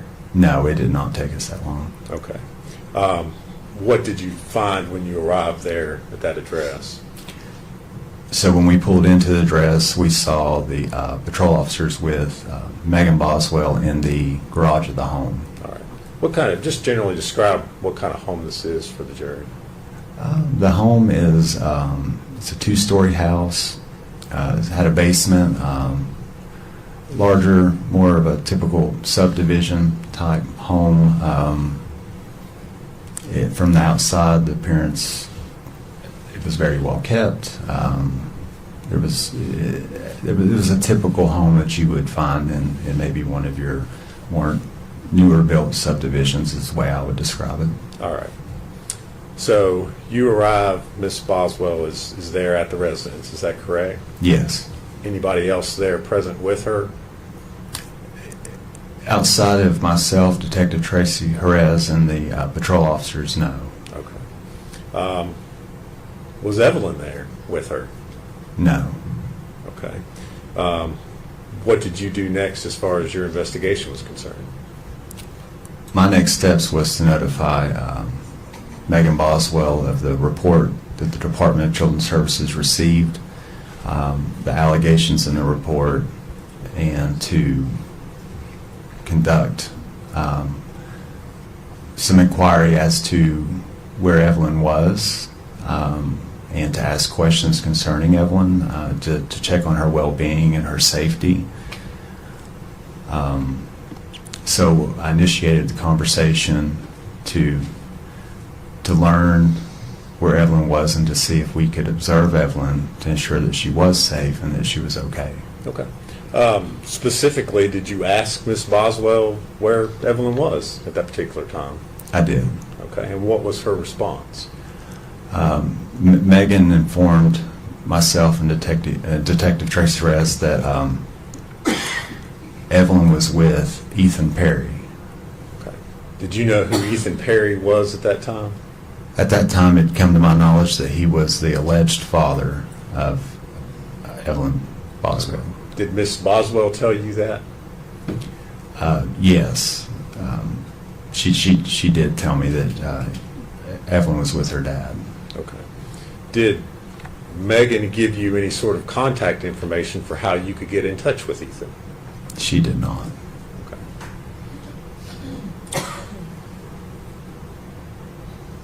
What was her demeanor while you were talking to her about her daughter?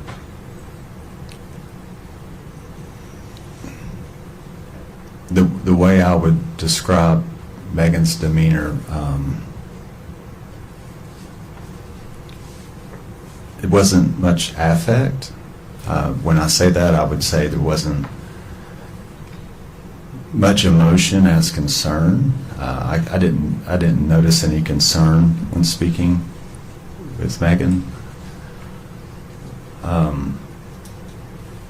She just stuck at that point in time to telling us that Evelyn was with Ethan, and then from there I asked her to show me, of course, evidence that a child had been with her. Okay. All right. So did you go inside the house with her? How did you do that? She invited me into the home and walked me through the home. Nothing at that point in time appeared to be observable to be outside of a typical home. I didn't see any safety concerns as far as what we may consider a safety concern for a child at that age. She walked me. I asked to see a crib or a pack and play. She said that those items were elsewhere, that she didn't have any of those items. She proceeded to lead me to the bedroom where she could show me some items of Evelyn's. And so I followed her to the bedroom. Okay. All right. And did you observe any items? I asked her what items she did have. She proceeded to tell me that she had an outfit and what she called a memory box. Okay. You said an outfit. Was that one singular outfit? I observed one outfit, yes. Okay.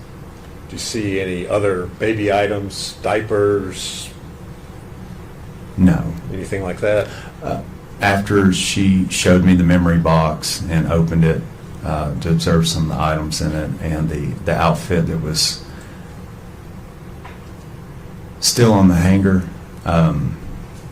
it was new and it hadn't been worn, and she took me downstairs to show me a sippy cup. Okay. And did you take a photograph or a picture of these items that she showed you? I did. All right.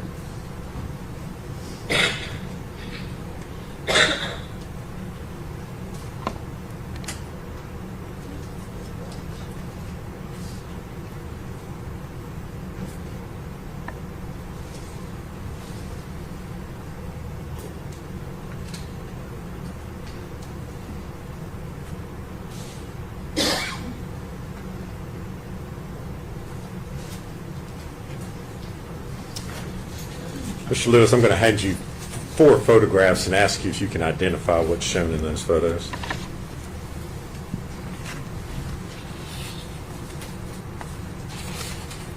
Do you recognize those? Yes. What are they photos of? This first photo is the photograph of what she described as the sippy cup. Okay. You, That's fine. Go to the next one. and then the next photo I'm looking at is the bedroom that she reported to be staying in with Preston Wood. Okay. All right. The next one.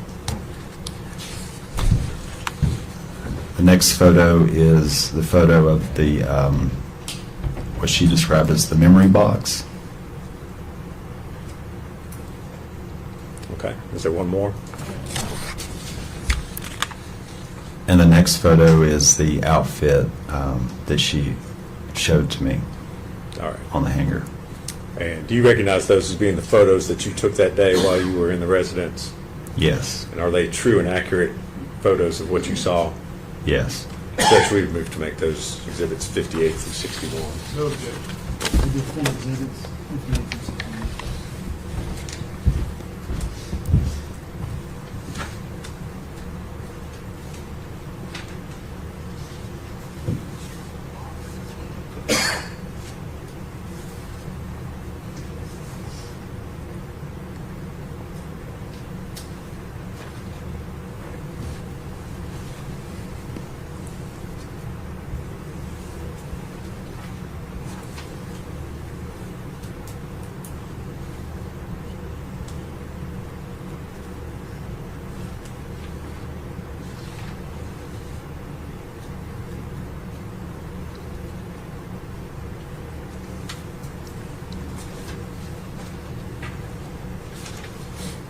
Judge, I'm going to ask to publish those if I could.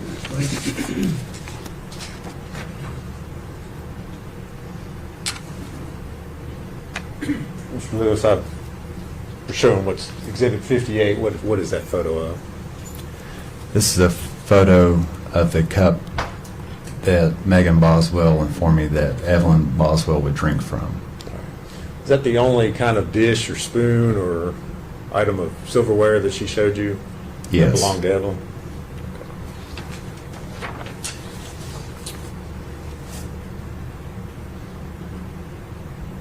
Now looking at Exhibit 59, what's that a photograph of?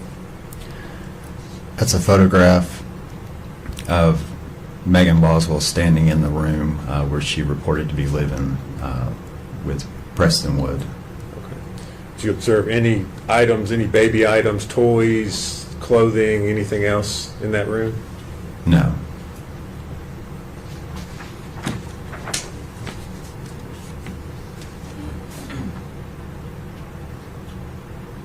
Now looking at Exhibit 60, what is that? That is the box that Megan Boswell showed to me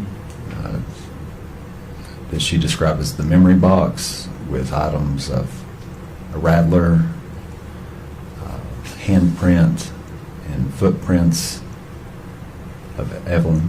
Okay. Did you take any of these items at this time, or did you just take photographs of it? I just took photographs.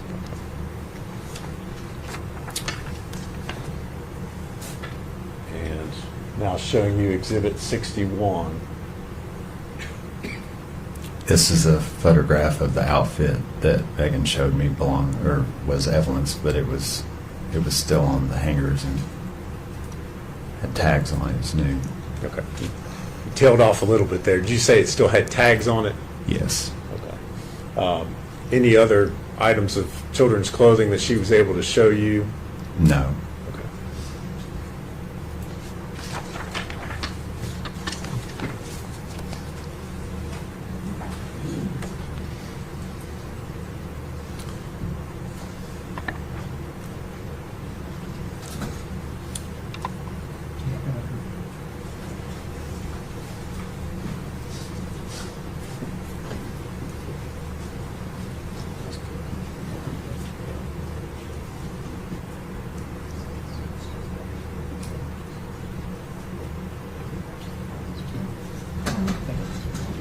Ladies and gentlemen, I've just been informed your lunch is here, so we're going to stop. We'll be back at 1:15. Mr. Lewis, I'm going to instruct you not to discuss your testimony with any other witness or allow any witness to discuss their testimony with you. Not watching the live stream of the trial. Can you let that know? And come back to 1:15. Yes, sir. So we'll stand, please.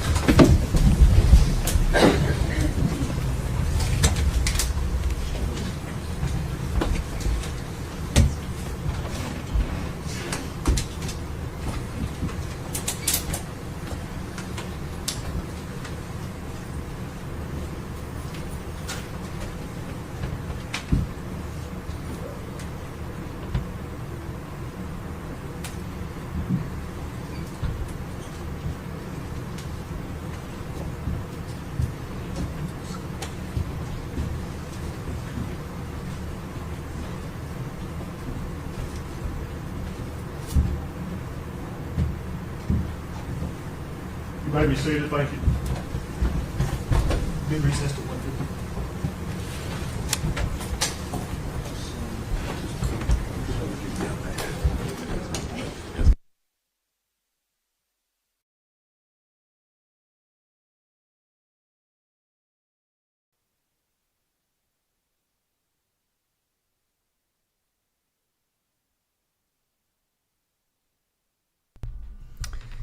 All right, so they're taking lunch, and this is where we are going to end our feed and move on to Monica Cementili. But that's going to be in 45 minutes. So I'm just going to do a quick recap. I want to get back to the characters in this because it's confusing, I guess. Whoa, sorry about that, guys. Sorry. Yeah. Let me sort this out for you. So sorry. Just bear with me. All right. All right, so these are the players in the story.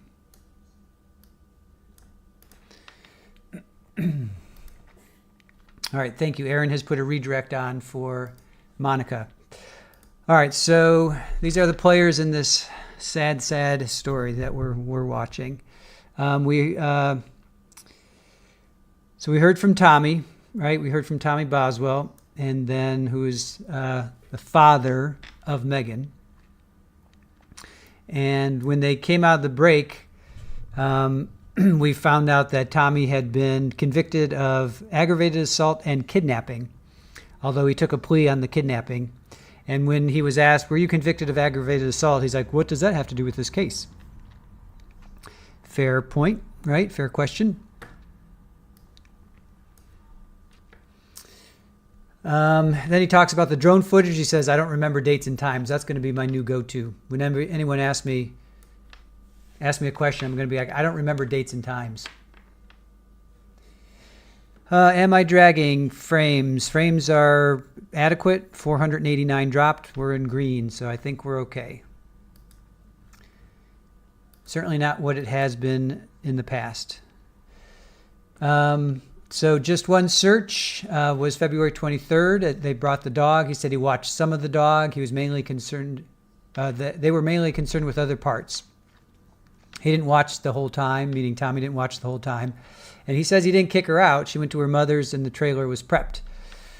And Cross is like, well, you suggested this playhouse. Don't you know your own property? Well, so he's kind of like throwing a little shade on Tommy. Like, why didn't you, this child was found on your property. What the heck, right? And then Tommy goes back, well, it started with the phone. He's like, well, what was that stuff Megan put down by the building? So Tommy saw Megan with a red car and the trunk was raised. But he was more concerned because his son either had a seizure or was having a seizure. I think had one. So he was trying to get to the pharmacy or doctor or something to get medication for his son. He didn't suspect Evelyn was on his property. He did call law enforcement to see if there were any clues in the playhouse. Dollhouse, playhouse, they kept calling it. And he says it's like 10.9 acres, and the dollhouse is 600 feet away from his house. It's pretty far away, right? That's pretty far away. So then Austin Feller came up, and Austin Feller is Bond Boy. He is now officially named Bond Boy. He lived at the trailer park, so he basically did maintenance. So he lived there for free in exchange for maintenance work on the property, and he worked at Tommy's business. He cleaned out the trailer, and they showed some pictures. He said he took pictures with the phone, but he doesn't have that phone anymore. But then they produced these photos, and he kind of chuckled. He's like, "Yep, those are them." He said there were dirty diapers. He couldn't open the fridge. There was food and feces on the ground, jugs of open milk. Can only imagine. And this was in, what did he say? He cleaned it out in before Christmas. So Tennessee before Christmas. He said it was warm. He wasn't wearing a coat, but I don't know. It's probably maybe 50 degrees, 50 or 60 degrees, Tennessee in December, late December. But he said he wasn't wearing a jacket, but he had to wear a respirator. I'm like, dude, you should have worn full-on hazmat. He said it was the nastiest thing he ever saw. That's why he took the pictures, and he wanted to show Tommy. He had to replace the floor. So, and then James Lewis, who is DCS, he's now is a supervisor for DCS, Child Protection Services, but at that point he was the investigator. He was responding to a report of lack of supervision in basically child neglect or worse.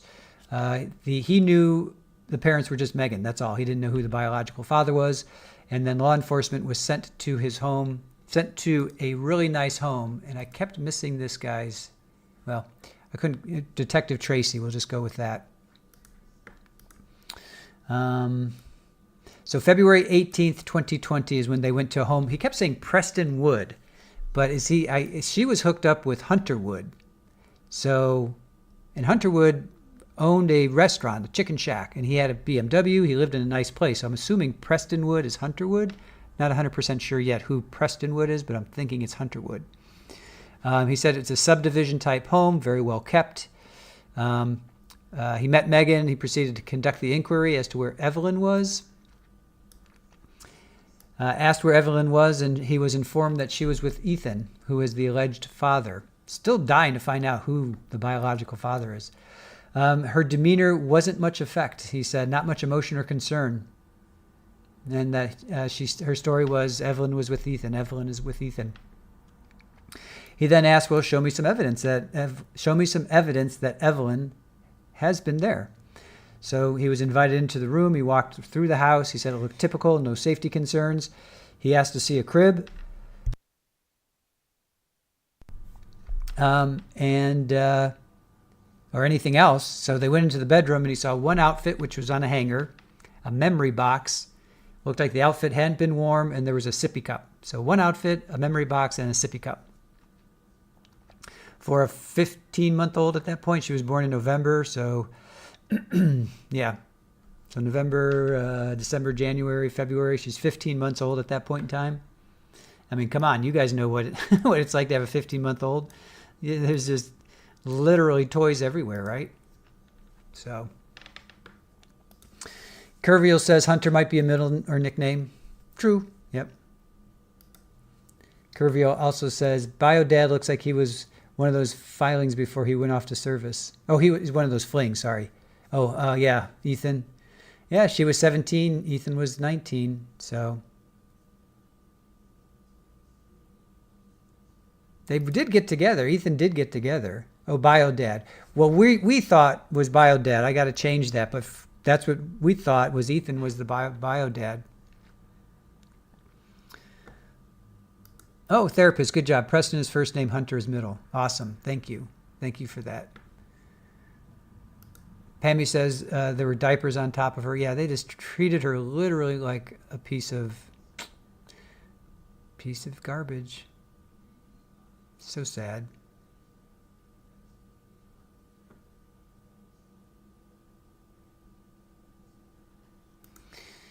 Therapist, and what story was she selling on that day?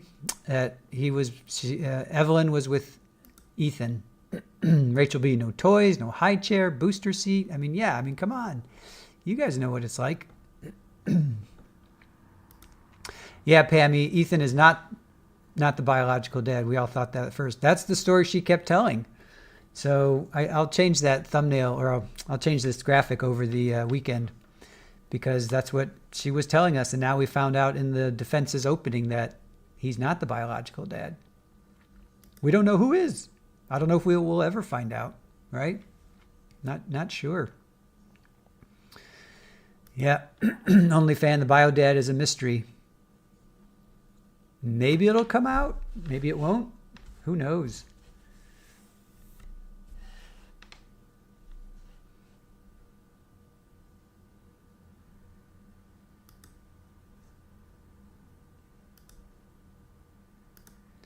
So our plans are to pick up on Monica Sementili.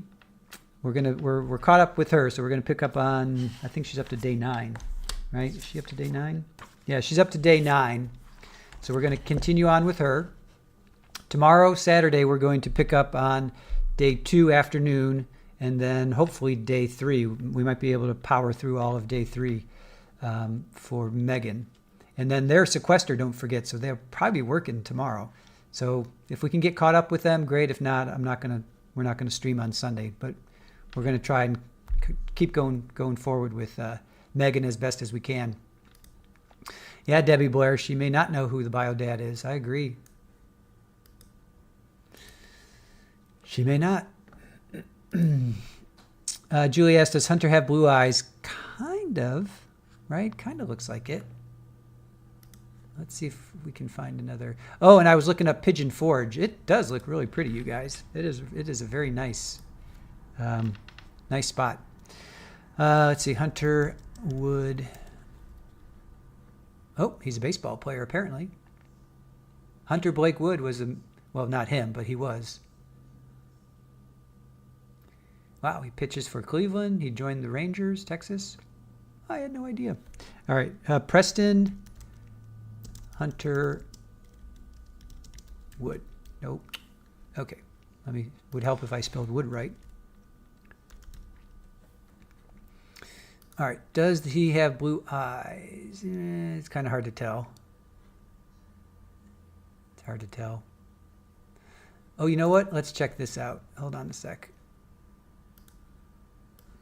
Have you guys seen this interview?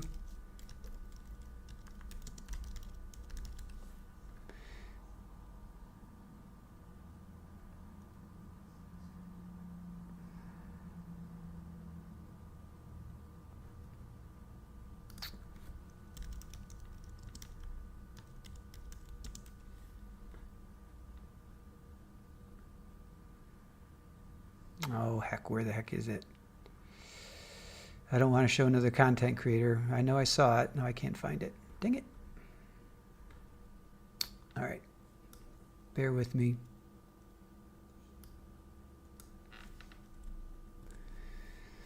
Let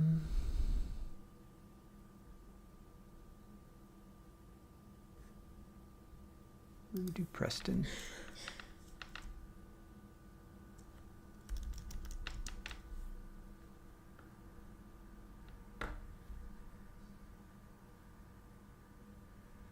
No, then he was charged. He was charged with alleged DUI crash that sends a victim to a hospital.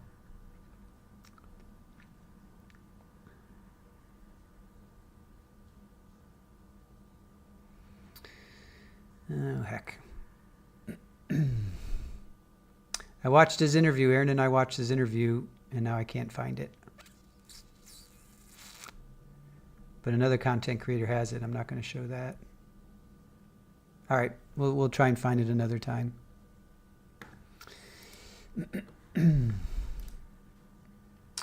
Curville says, and you'll hear a lot about Ethan Perry, and you'll get to hear from Ethan Perry yourself. Ethan Perry is actually not Evelyn's father, but Megan led him to believe that he was the father.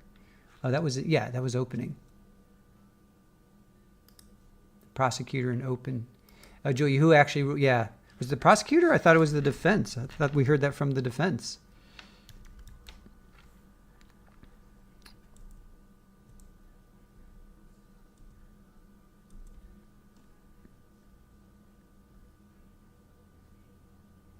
Wasn't that the defense? I think that's where the defense told us. Oh, okay, it was. I'm sorry. It was the state. Ethan is not the father.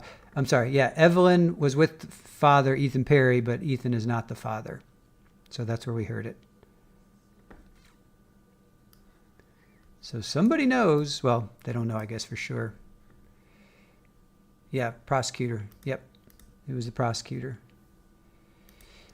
Baca of 3, Ethan will be taking the stand, I guess. I mean, right? Because he's right. He's embroiled in this. He's right in the middle, thick of this thing.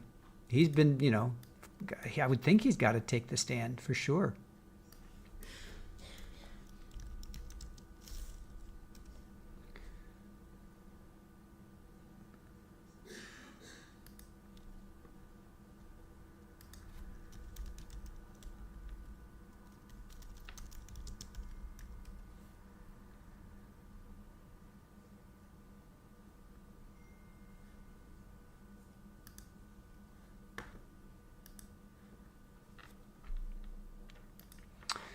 Curviel says the defendant's biggest believable story that really is probably what kept the family from reporting earlier is she was saying that Evelyn was with her father, Ethan Perry.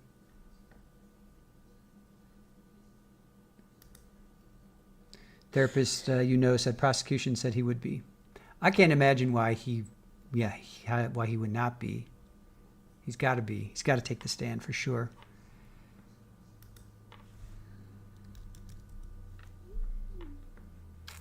The state said he would take the stand. You'll hear from Ethan. Well, she told how many different stories? Yeah, Curviel. She was using it as a cover story. First she said it was mom. Wait a minute. Yeah, she's told. Well, we saw that interview, right? Her interview with Special Agent Fraley. She told so many different stories.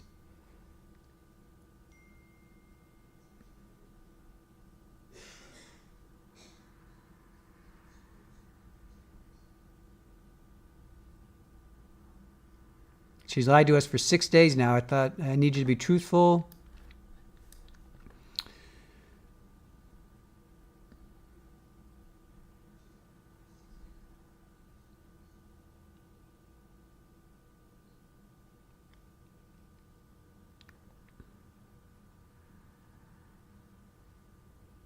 I mean, she said, that he was with Ethan, and then the mother and William took her.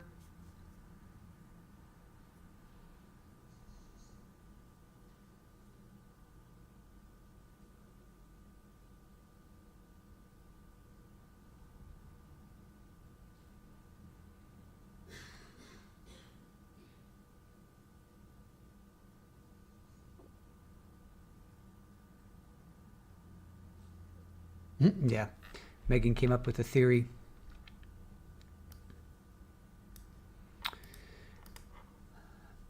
Pammy says, I can't help but think the notoriety of these trials continues the chain of madness and gives ideas to other... Possibly.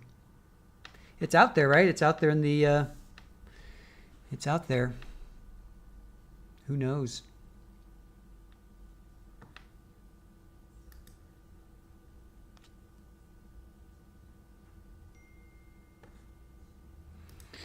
All right, guys, I am going to sign off for now. Aaron has set up a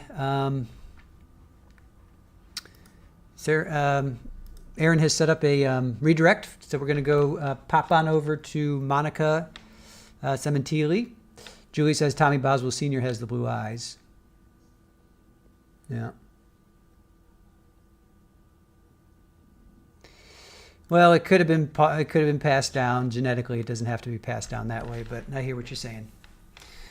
And yes, we will leave you on this with Baca of 3, Justice for Evelyn. So, okay, thank you guys for joining us. Thank you to Erin. She set up a redirect for California versus Monica Cementili. Thank you to our mods, therapist I'm so glad that everything is going in the right direction. OnlyFan and Julie. Hellcat, Widespread Panic, Florida PI Sam was with us today. Thank you guys. Thank you, chat, for hanging out with us for day 2. This was our morning. So tomorrow we're going to pick up day 3 afternoon, and then day 4, which technically is today's day 4. So We're going to try to do our best to catch up. And if they're in court tomorrow because they're sequestered, if they're due tomorrow, then we'll start that on Monday. But join us over about another half hour join us over at California versus Monica Sementili. So until then, I will see you guys all. See you in about a half an hour. Oh, you know what? I have to come over here.